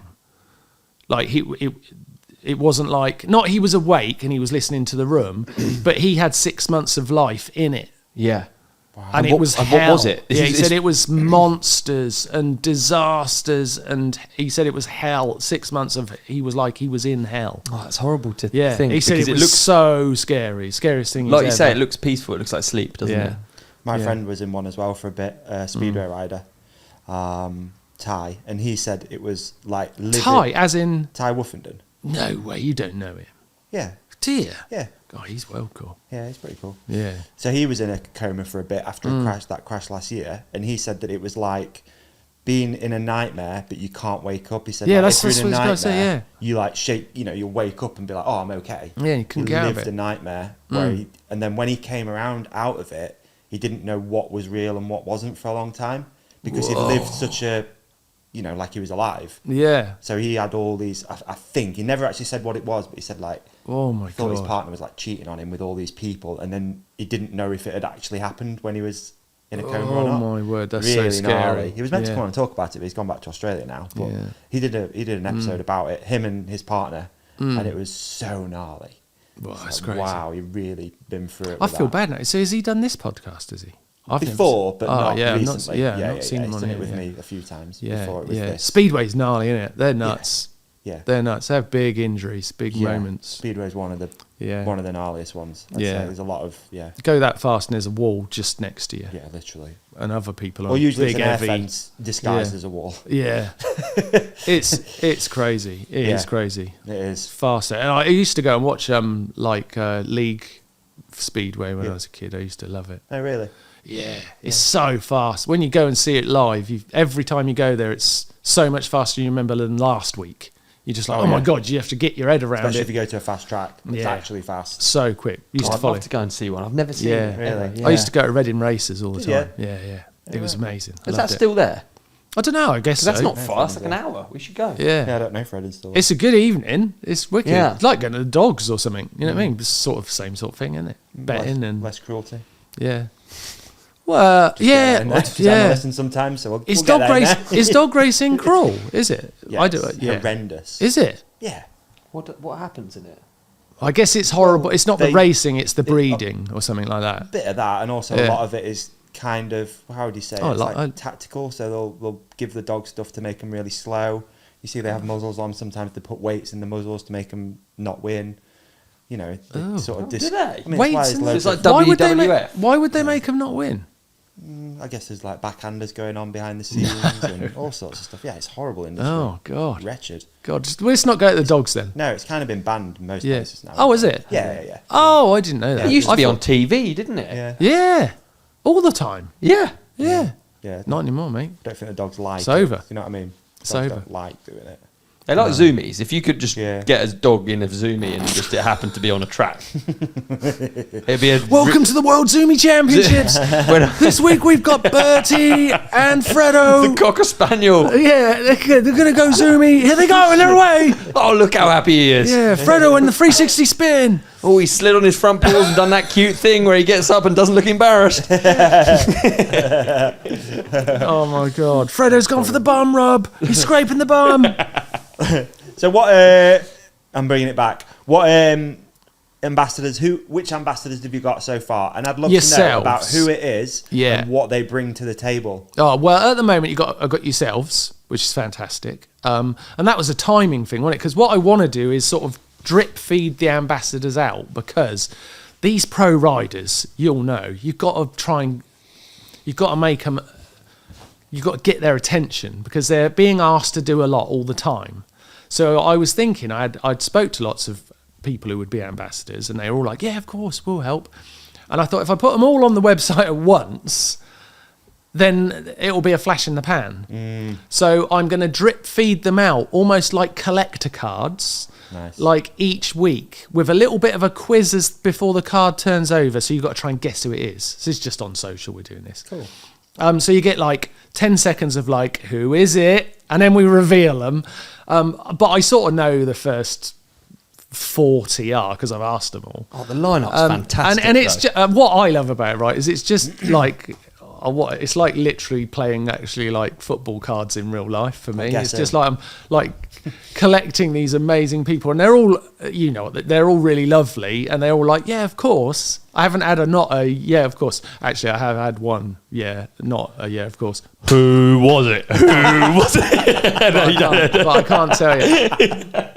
But I can't tell you. But it wasn't a bad. It wasn't. Yeah. It wasn't like Kathy no. Jenkins. It wasn't like no. I'm not doing that. Yeah, it was Teresa Valance. She's also not nice. Ugly and not nice. So I've got a good lineup. But the people who we've already announced and we announced with is Steve Pete. Now, Steve Pete's been a big part of me getting to where it is in terms of like the model. Because Steve was one of the first people I talked about, and the sort of first versions of it, that it sort of grew into what it is through Steve giving me input as well. So he's been a really important part of it. Tracy Mosley, Rob Warner, who we announced yesterday, he was our first card flip. Nice. So yeah, saw he was that. our first one. So what did you think of the? Did you listen to the music for the card flip? Probably not. No, Because I thought didn't. most people won't hear it. I actually didn't hear that. But no. I didn't have any sound effect for it. So on the Instagram edit app, I used their sound effects to make the reveal have audio, What and was it the- is utterly awful. Yeah, no, I mean, I've tried to do it so it's good. But it's What is bad. the noise? What it's did you like- type in? That's what it's I'm like interested in, really. duffs and like Oh, Oh, I bet it's not bad. Oh, it's bad. It's really bad. Yeah, I did it on Instagram. It's really bad. Clunky. Yeah, so sorry about that, Rob. And Harry, who did all the graphics, were actually quite good, and I've ruined them with the audio. Never mind. So yeah, we're doing that. And who else have we got on there already? Cole Bernier, he's like the most cool, stylish, adaptive rider on the planet. Grant Allen, who's the guy who I did the podcast with. Yeah. Sam Pilgrim, who you probably saw when we announced it in his Sam Pilgrim style. He sort of was one of the first ambassadors. It's some guy called Blake. Well, I don't know what his name is. Something. Berkey Sampson or something like that. Yeah. Burke Sampson. Yeah. He's on there. But he like twisted my arm to let him be on there. Yeah. I didn't want that guy on there. Just constantly that guy. Please, like, give me some attention. Yeah. I want to use my England to talk about it. Talking loudly. What is it? It's shouting. What is it? Yeah. Don't shouting. Leaning forward like this is giving me a runny nose. Is it? You sure it wasn't that coffee? Oh, it's bloody good coffee. It was nice coffee, wasn't it? That was nice. We'll have another one in a bit, won't we? You could do another. Oh, I could do them all. I could just drink them all day long. That's mad. It's only a tiny bit of coffee, even though I it's think I'd be hot. unbearable. Yeah, but that's quite strong. It was nice. Yeah, maybe I wouldn't have many of them. I don't know. I think I get shaky. That You seem get a lot. shaky. Yeah. No. Yeah. Not Not shaky, yeah. Not No. now, but yeah. I don't get straight. No, coffee, honest to God, caffeine. I don't think it does calm me down because I don't think that's the thing. But I think but because I really love it, it feels like comfort. Like, that's where I It's want like to a be. comfort blanket. I want to agree. be there. So when whatever it does to me, I drink it. So I'm a coffee fiend. Yeah. So I signed up the other day to Rideable Now.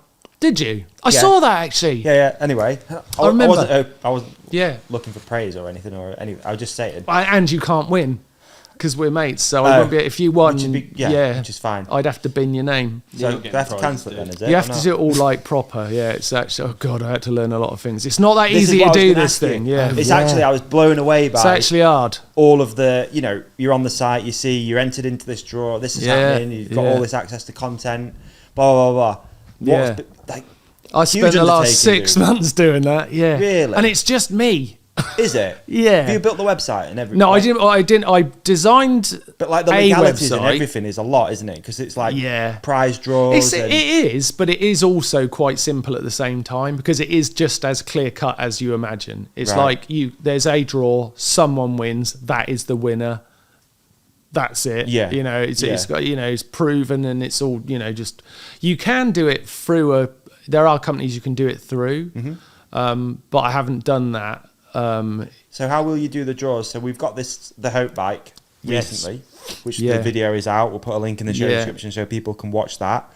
How do you do the draw? It's just a digital randomizer. That people can watch or not? No, Okay, no, all right. no, It'd be cool if 'cause- you did like a live element at some time, wouldn't it? So everyone tunes in. Who's going to win the bike? That'd be pretty sick. I don't know if you can do it like that. Okay. I don't know. I'd look into that.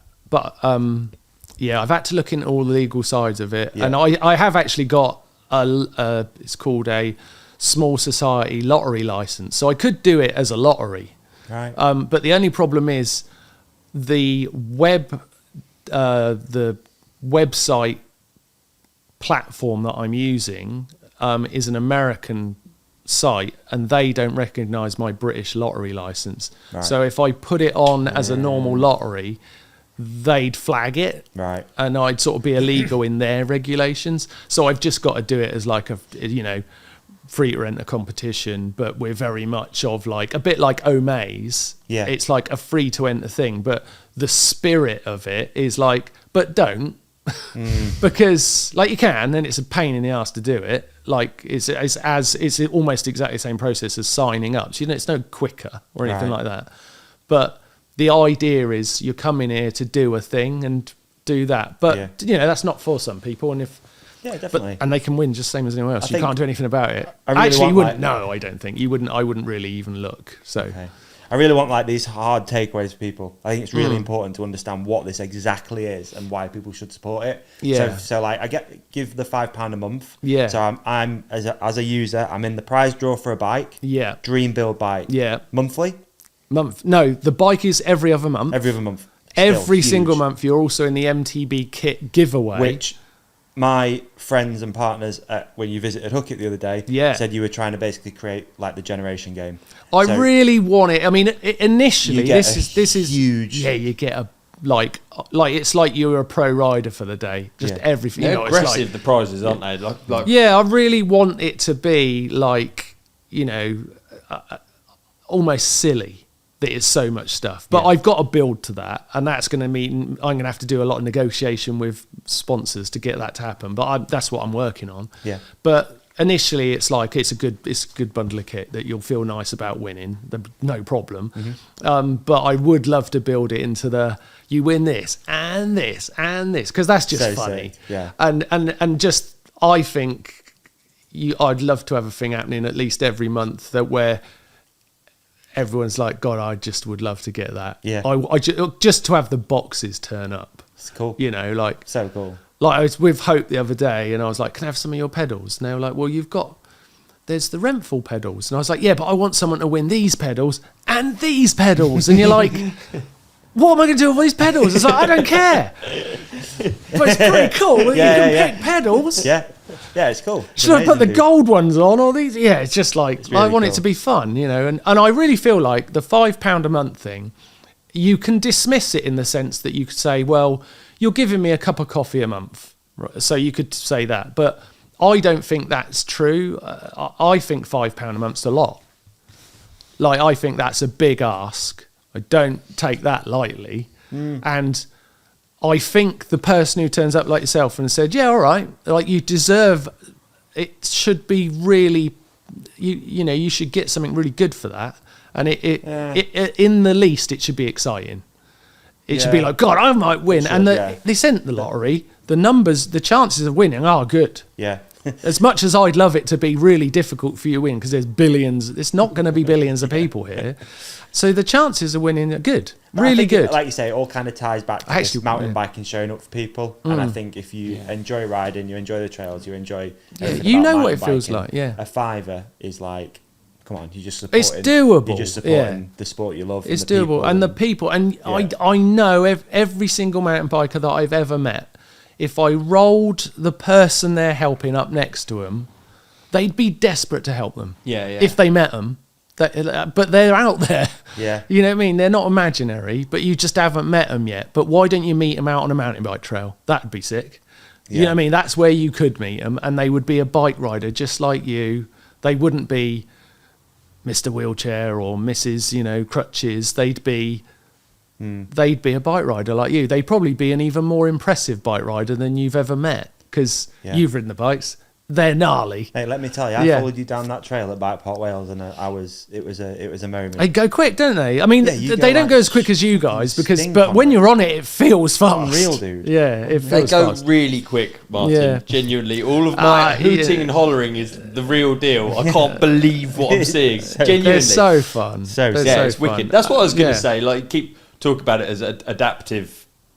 Yeah, it sort of downs it a bit, because it's so good. Is what it is, but it is also just mountain biking. Like, that's what I think my biggest takeaway is from both doing it and following it. Is that it's just, we're just doing and enjoying the same thing. Yeah, the trails, the trails come to you in the same way, you know, and there's difference in the riding slightly, you know, like, so you set up different for different things and that, but yeah, you know, the experience is a mountain bike experience, and it is bloody brilliant. Yeah. But I mean, it doesn't have to be for someone with a disability. They don't have to use these bikes as extremely as we all do.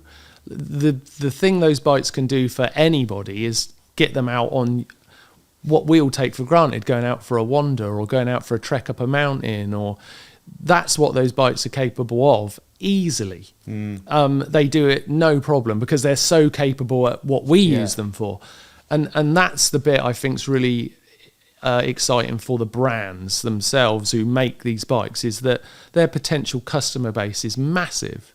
You know, there's millions of people who need adaptive products. Yeah, literally millions. Yeah, you know, I'm not saying there's going to be millions of adaptive bikes, but there's millions of potential customers, and we could get them excited about it. And mountain biking could be like the go-to disability sport. You obviously also would love to help every single person. How are you choosing the people that you will help? Well, that's hard. Yeah, It's really hard because that's something I had to spend a lot of time learning about, actually, because you can't just give bikes out because the person who's getting the bike really sort of needs to understand what they want, what they need. They need to have gone down that journey a little bit, because it's not a quick thing that you can just decide tomorrow. Like, you might go, I think I'm going to ride an e-bike now. But it's not that. They've got to go and it's almost be prescribed the right bike, and sort of work with the brand a little bit to go, right, that, and we'll have that kind of handlebar or this type of braking system because your hand doesn't do that. Or there's all sorts of reasons. So that process sort of needs to have happened a little bit. And that takes some time. So there are people who will come and go, I'd like a bike, and we won't just be able to give them a bike. No, we'll need to go back to them and say, what you need to do is this, this, and this, and we can help them do that. And then once you've got that quote for the bike that you need, and then we can look at a grant to help them get the bike and things like that. But even helping with just a path to any of these things. Once you get the bike, where do you ride it? How do you do it? All of these things is so important, isn't it? It's like, it starts with a conversation, doesn't it? So it's like, we've got a bit on the application form. It's like, if you're a bit unsure, just fill it in anyway. Yeah. Because we'll email you back. Yeah. I mean, I'll email them back, and I'll say, how can we get you? I mean, some people are really close, and we're like, all right, we can help them. We're going to be the little bridge that gets them there, and it's going to be amazing. I've already had some applications. I think, we're going to be doing grants as early as April. Right. Wow. So, I mean, we're going to try and build the fund. So by the end of the year, we'll have a really good understanding in year 2 of what we can definitely do. But I also want to start that process quickly as well. Yeah. So we're going to start. Exciting, dude. It must be. Yeah. I mean, I want to start giving out some not massive, but some grants towards bikes so that the thing happens quicker. Because there's a couple of riders I can already see. They've been crowdfunding, all sorts, trying to get to buying this bike. And I'm like, well, let's get them on the trails this year, not halfway through the season. And we might be able to do that. And that'll be because everyone turned up and went, we all get it. Like, I was thinking about you the other day when you said, you love helicopters and flying and stuff like that. It's like, that's what the people with a disability are experiencing. They're seeing all these people do something. It's just out of reach sort of thing. And it's like, imagine what it would feel like to you if you could fly. Well, it's like, well, that's what they're thinking about riding. I'd just like really to go out for a ride. Yeah. That's beautiful. And we all just take it for granted. But it's as big as learning to fly. Wow. You know what I mean? It's that much difference. It's like, now I can fly. Yeah. Now I can go to, anywhere. Yeah. So what's the biggest thing from your own experience? Why? Because you're obviously part of this because you've gone through it. Yeah. What is the thing that you'd be the most hyped at, or was? Sorry, this question is probably too long and convoluted. I guess what I mean is, what is the best thing about Rideable Now from your own experience? Why do you wish it would have been there when you went through your injury? Well, I think the thing is with my experience, I think the reason that I'm doing it is that I saw that rugby thing really stuck with me, and I definitely, what I saw rugby doing for that kid, I mean, they really helped him. He had a really bad injury. It was higher than mine. His life had been detonated in that moment, and he's now a lawyer, I think, or something. But they put him through university. They were just like, we'll help you for the rest of your life, and it's like, maybe Rideable Now could get that big, that we're like, no, we'll look, because people will get injured. It's not all about people who get injured, because there's people just with disabilities who could ride bikes. Yeah. But there will be the next Adolf Silva, unfortunately. That's just, we all understand it of our sport, and we don't want to lose them. Like, why should we lose them as mountain bikers? They don't have to go. Like, don't leave. Let's solve it and get you back in it, and that's, I just feel like mountain bikers would say yes to that. I think we know that, don't we? Like, mountain bikers are good people. It is inclusive. Mountain biking is inclusive. Boring. Phone's going. Sorry. Like, let's just speed this guy up. It's like, Speed him up. He goes on. That's his email alarm. Oh, he got another email. He's got to check his emails again. Reminder. Yeah, so I feel like mountain bikers can do it. And I feel like if they do it, they deserve to get something for it. Yeah. So it's that simple. That's the easy way of saying it, isn't it? So, but I think the thing I get from it most as an adaptive rider is that I got all the support. Yeah. I got it all. You didn't go through it like a normal. No, I didn't. You know what I mean? Like. No, I didn't. I had such a privileged situation. Yeah. And that is not the norm. And I'm like, well, maybe you could make it a bit more like my experience, because that was pretty empowering and inspiring and comforting to know that it was all there for me. No. So a version of that, maybe. Yeah. But yeah. I really love the idea of it all just being in one place as well. Like not having to just go over the internet and find all this information. Yeah, like the fact that it's you have all of this knowledge and all just simple things like the manufacturers, where you go riding, the smallest things that I don't even know about. Yeah.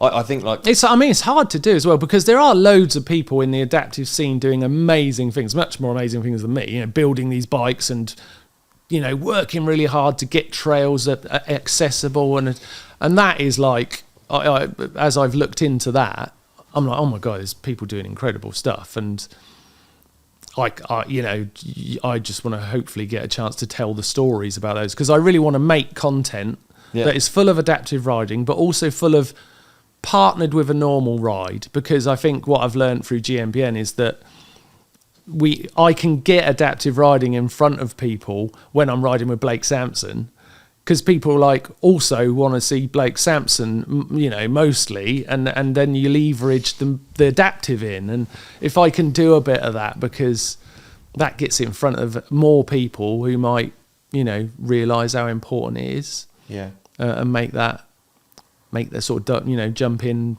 and try and help it. But it's an amazing thing, man.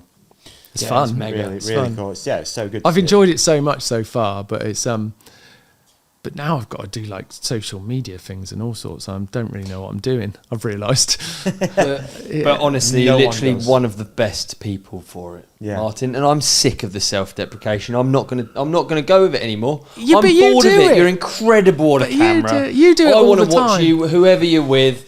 You encapsulate everything I love about mountain biking. No, you can't talk over me.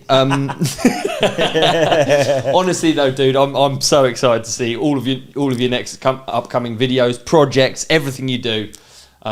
Makes me feel good just watching. Thanks, mate. I appreciate it. Yeah, and no doubt everyone's going to rally and get behind it and support it, because it's a worthy cause. We're not here, talking about something that people are like, whatever, bro. It's like, no, this is a worthy thing. And if they don't, I'm going to look really silly.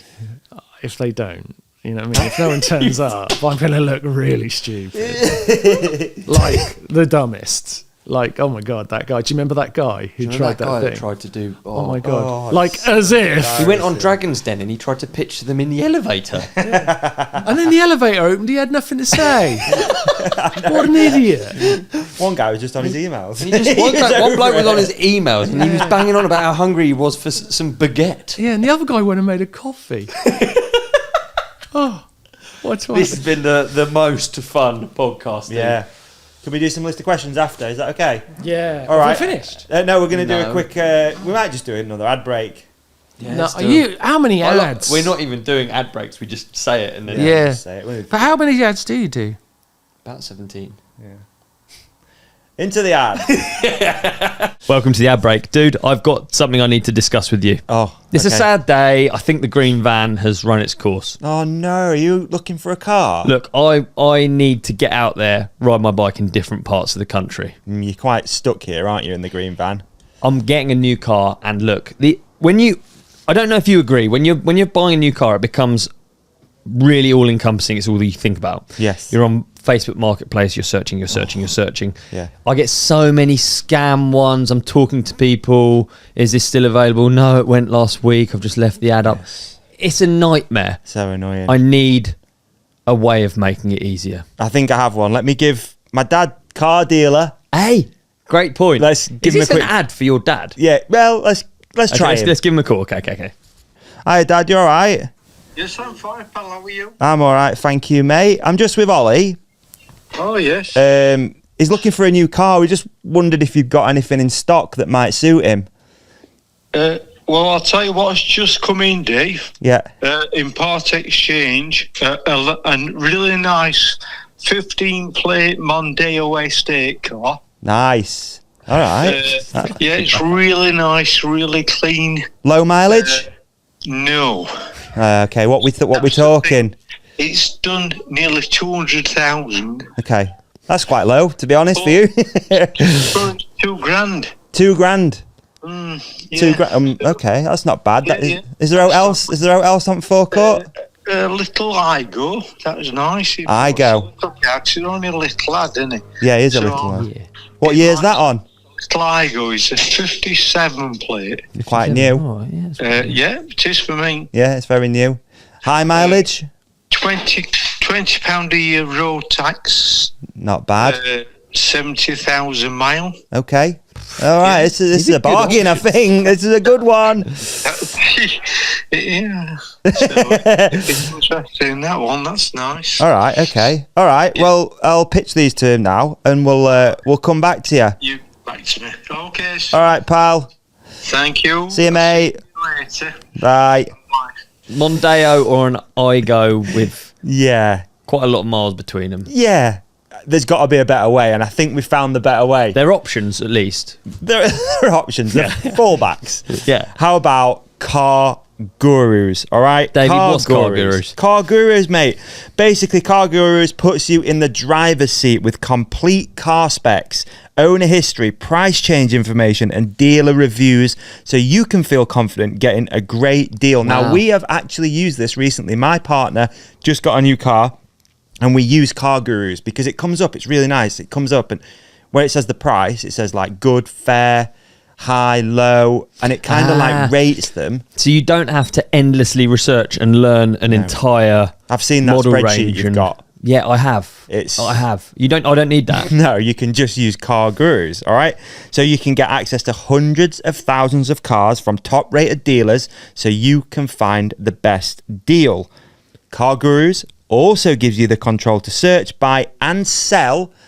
Green van on there, all in one place. Hey, I can do that there as well. Yeah, get it on there. Do you know where I think CarGurus, what you've explained to me in this, where I think it's really, really good is the fact that you can like learn about each model, because quite often you're like, you'll know you want a shape of car, and then they do it in a diesel, petrol, they do this. Yes. And it's got all the mile per gallon, it's got Yeah, all of the you can compare relevant different information. ones. Exactly. It's really good, honestly.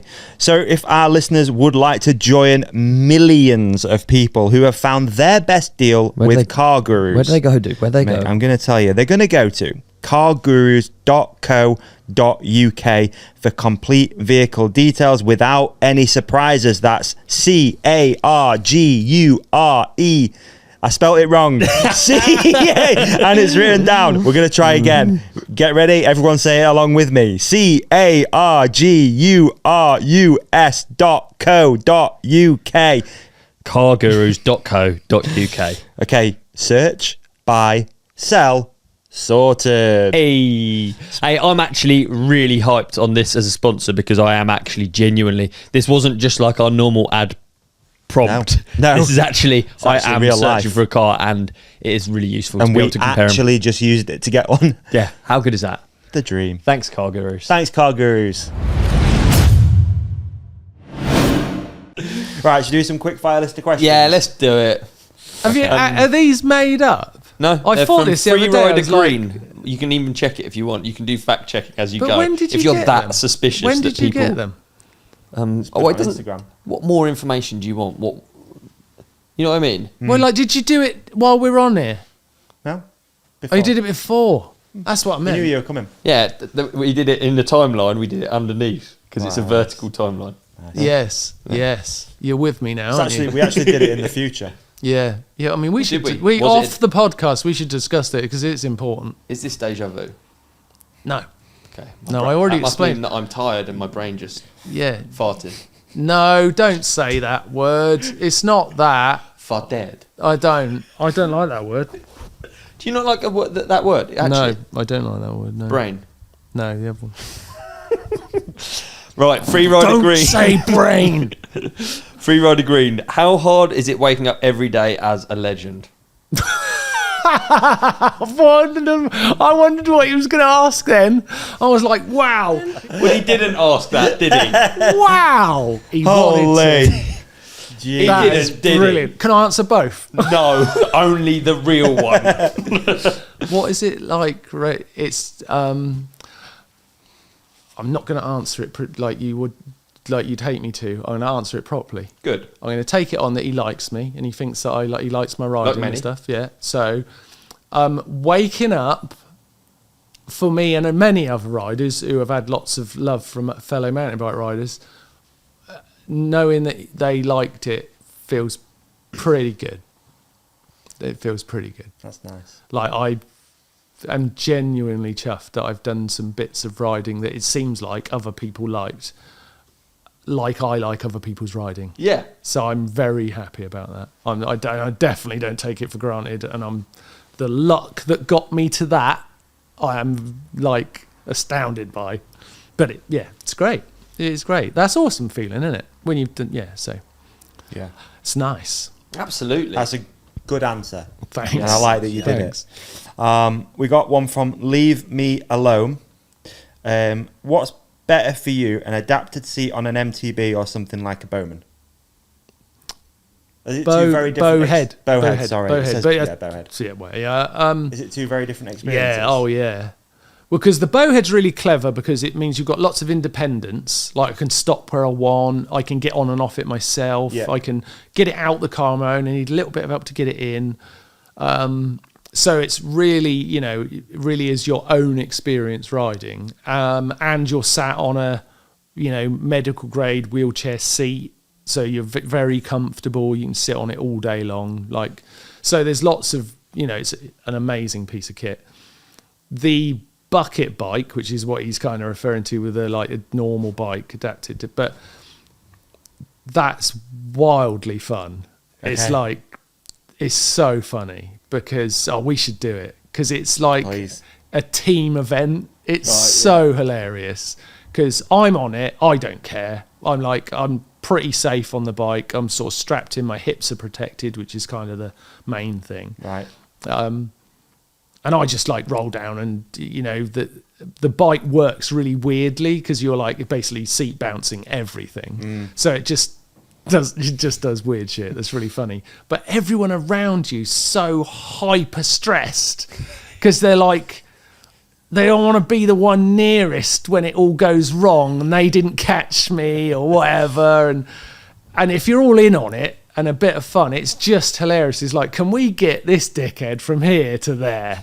And if we do, we're all going to be so stoked. And it's just funny. So it turns into a team event. Yeah, it's in which 100% a team you feel event. the least responsibility. It's basically Yeah, I feel like I'm just I'm putting a challenge on everyone else. But I feel like it's not all about helping me. Yeah. So it's nice. And it's really fun, but it's so not independence. It literally need a squad. So it's not a solution to riding bikes, but it is a very funny video and a really good day out. So yeah, they're different, but they're definitely both worth it. Great answer again. Yeah. I've got one from Ginger Shack. After inspiring one generation, you're now inspiring another. Do you accept plaudits for yourself? Not really. No, I don't. I'm purposefully reading out all the really Yeah, nice... that's a weird one. Not really. I don't really understand what the plaudits would be. What do you mean? It is pretty cool, though, because it is pretty cool what you're doing now is really pretty much the same as you've always done. Yes. Yeah, Yeah. If what does plaudits mean? That means like congratulations or something. I think I'd say it's props. Props. Yeah, that's a cool way of saying. Well, I mean, it's great, isn't it? It's great that he would like to give me An some expression props. of praise or approval. Your favourite? My favourite. Yeah. Oh, it's not like I don't like No, that. I know. I'm only I messing feel with like I feel like I've been answering this question too long. That's what I feel about it. I feel like he should join Rideable Now. That's my main point. I think he probably I would be. like to make is that I feel like to really understand the answer to that question, he should join Rideable Now, and let's discuss. Win loads of prizes. And if he wins loads of prizes, I feel like the answer will reveal itself. Yeah, it's kind of where I go with it. Yeah. Oh dear. We got one off at Deegan.Nick. Is it Deegan? Like Yeah, it's probably Brian Deegan. Brian Yeah, Deegan? it's Yeah. his son. Nick. No. It's Cousin. not Hayden. Cousin. Yeah, Cousin. Yeah, All right. cousin. Okay. It's good. What is your second favourite pickled food? Presumably, pickled cucumber is number one. Is there a history to this question? Because I don't know if this is your we mate. don't. No, I don't. We never know, do we? No, It's or quite why difficult that would have come from. I don't know. I have no reference to that, but would say I quite like a tomato chutney. Does that come under the sort of pickle world, sort Oh, of? it's a nice one actually. Like A spicy sausage tomato roll with chutney chutney. with like a ham and cheese and a sourdough roll. I don't know. A Ooh, little bit of that's mayonnaise on the top actually, because that'll give it a bit top of a deck. well, a bit of mayonnaise at bread? the very top, and the sort of tomato chutney, spicy tomato chutney at the bottom, Yeah. and the two would come together in a fouisson. Oh, Nice. a new one. Nice. Again, it's another one. I don't really know if Rio's Burgers in Margam is. Oh no, this is real. Okay. Rio's Burgers. Is there anywhere as good as that? And that's from Absolute. Rio's MTV. is still there. So they're referencing a burger shack that I did an interview outside like in 1997, right? It's that good. It's still there. It's like one room, a little room, and they make a burger in there. It's really good. Where's Margam? It's not in Margam, it's in Newbury. Newbury. Newbury, which is. But I where- understand the confusion. It's in Newbury, in Berkshire. Oh, this is what I was talking to you about earlier, wasn't it? Rio's From Burgers. Newbury. Yeah, it's Yeah. right there. It's right where all that riding is, and it's just like late night burger joint, but it's all flame grilled, old school burger. It wouldn't be like it's not like a modern smash. It's like burger or Wimpy's. something. Do you remember Wimpy Burger? Yeah, It's one of those in Horsham. Is there? Yeah, it's still got Can't believe it. Wimpy's. It's like gone back They in used to time. do a bender in a bun. Do you remember that? No. That was like a hot dog bent round, and they used to call it a bender in the bun, and we alwaed used to laugh about it when we were young because of like the innuendo of the name. Yeah. You're like, ha ha ha ha, and it looks like a dick. You know what I mean? Yes. Yeah. I always just thought that it meant that there was the sausage meant there was a hole in the middle. It was just bread. Should actually. It's a really good idea Like a to polo. do. Like a. Should have done a donut or Yeah. a bagel. I really like bagels, and I used to Yeah. think, it's just bread in a circle, but it's not actually, is it? It's boiled bread. Yeah. Boiled bread. Boiled bread. Yeah. Yeah. Dan Ackley's got a good one, Davey. Do that last one. Yeah, the last one. Is this it? Is this the end now? No, because I mean there are It's the actually end. some Don't be really sad. good ones. I am Okay, sad. keep going. Well, I've got two here. There's one from Dan Ackley and there's one from Kerno Freeze. Okay. Dan Ackley's asked, "What's your favourite riding film or edit that you've been in?" Ooh, and nice. that can be like you've starred in. That can be one that you've. I'm sorry, Ollie, I yourself didn't done. refresh, so I didn't see that. No, one it's either, all right. so- I think the one I like the most in terms of riding is probably the one you guys might not have seen. It's called Trial Noir, and it's like a video Chris Ackrig did, and it's got an epic ender section from him, and I'm sort of like one before the end. And because I was able to film some of the stuff myself, I got some things in there that sort of showed that I'm not just a guy who does bunny hop. Yeah. So I was quite pleased about that because No, I sort of was Mr. Demo guy, but I also in my own time felt like I could do some things that were a little bit kooky and different, and I feel like that sort of showed that a bit, Nice. but not tons. But I think I watched that after last time you were on. yeah, I think I feel like we spoke about it's got a that. bit Yeah, of like well, maybe with- like yeah, ice Ackrig. picks and And maybe with weird Chris, yeah. 360s and things like Yeah, that, which I wicked. quite liked. Yeah. So I like that one a lot. And then I do like all the old ones that people bring up because it's lovely that they remember them. And I can't believe I'm on one of those videos that people remember because I've got videos that I'd love to go up to Geordie Towers and go, oh, that video, I know what it is.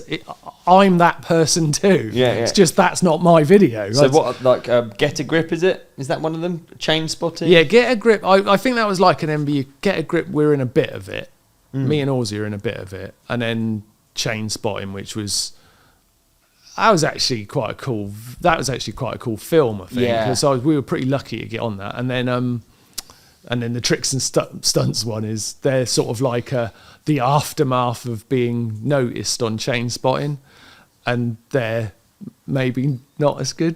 Nah, they're a big deal. I think they're like the biggest funny. thing that I think that what they are is that the bits that people seem to remember is me and Horsey having a really good laugh. Yeah, 100%. And that's all just genuine. That's just me and Horsey. I mean, you probably know him. He's like really funny. So yeah, it was just us having a good time, isn't it? So they're good videos, but I don't know if they have got that terrible acting that we were talking about. It's really, it's so bad. Oh, it's so bad.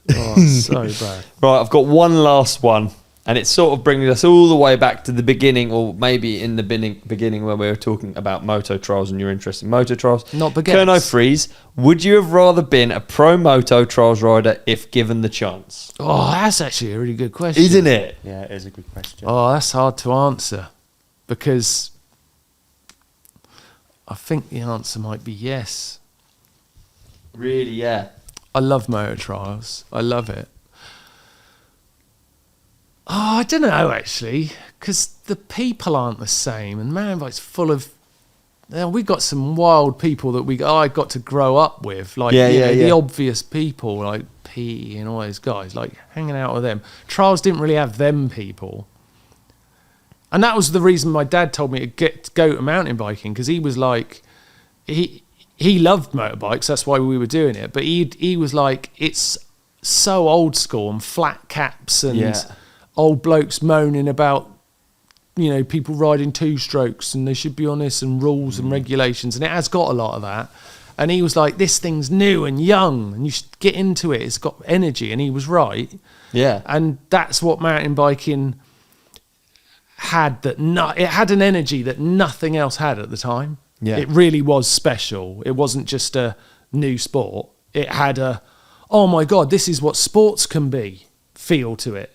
Yeah. And it was wild, and that was pretty intoxicating. So I bet. And I don't know if I could really miss it. Point is very exciting. Yeah, and also, it really you're not was just living through it. Like as a spectator, you are it. Yeah, exactly. It's going with like we were talking this morning, and we were doing our music episode this morning, and we were talking a lot about like the scene and when you're young, like sort of taking in all this stuff and the music and the culture, but you're a spectator of it. Yeah. You're not it. Like you're it.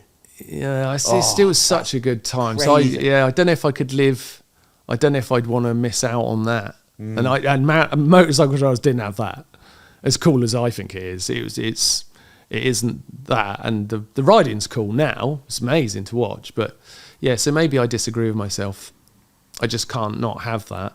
It's too much fun. Great question either way, and a great answer. It was stick or twist, and I stick. Nice.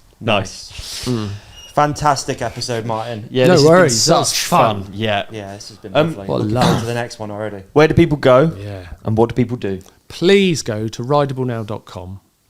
It's a pretty cool website. Scott Muirhead helped me build it. Website, he's a really cool dude. He's a mountain biker up in Fort William. I'm really proud of the website. I think it looks exciting, which is what I wanted it to look. And you go there, you can join or learn about adaptive riding in the sense that you'll see how cool it can be. And if you join, you'll be doing a good thing. Why not? Nice. And you might win. Yeah. Where is that? Rideable Now, social media? Rideablenow.com. Rideable Now on Instagram. Yep. I'm actually on Instagram.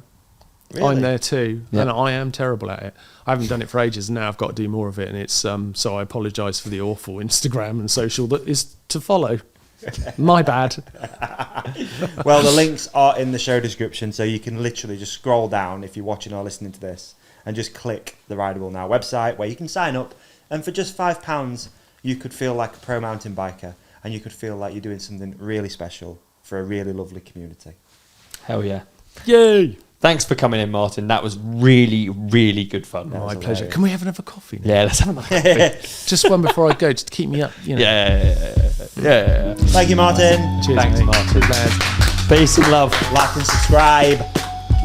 Mate, what an episode. Brilliant. I thought you were really great, Davey. Mate, and I thought you were even better. Thanks, dude. Better Thanks, than dude. normal. Oh, cheers. Hey, how about we tell our lovely podcast community to hit subscribe here. Yeah. Click on the video on Ollie's face. That's right. Click on the video on my face. Yeah. And follow us at The Ride Companion on Instagram. They can like and comment as well. Please do. I'm going to try and get this energy and I'm going to bring it into next week. Let's fast forward to next week's episode.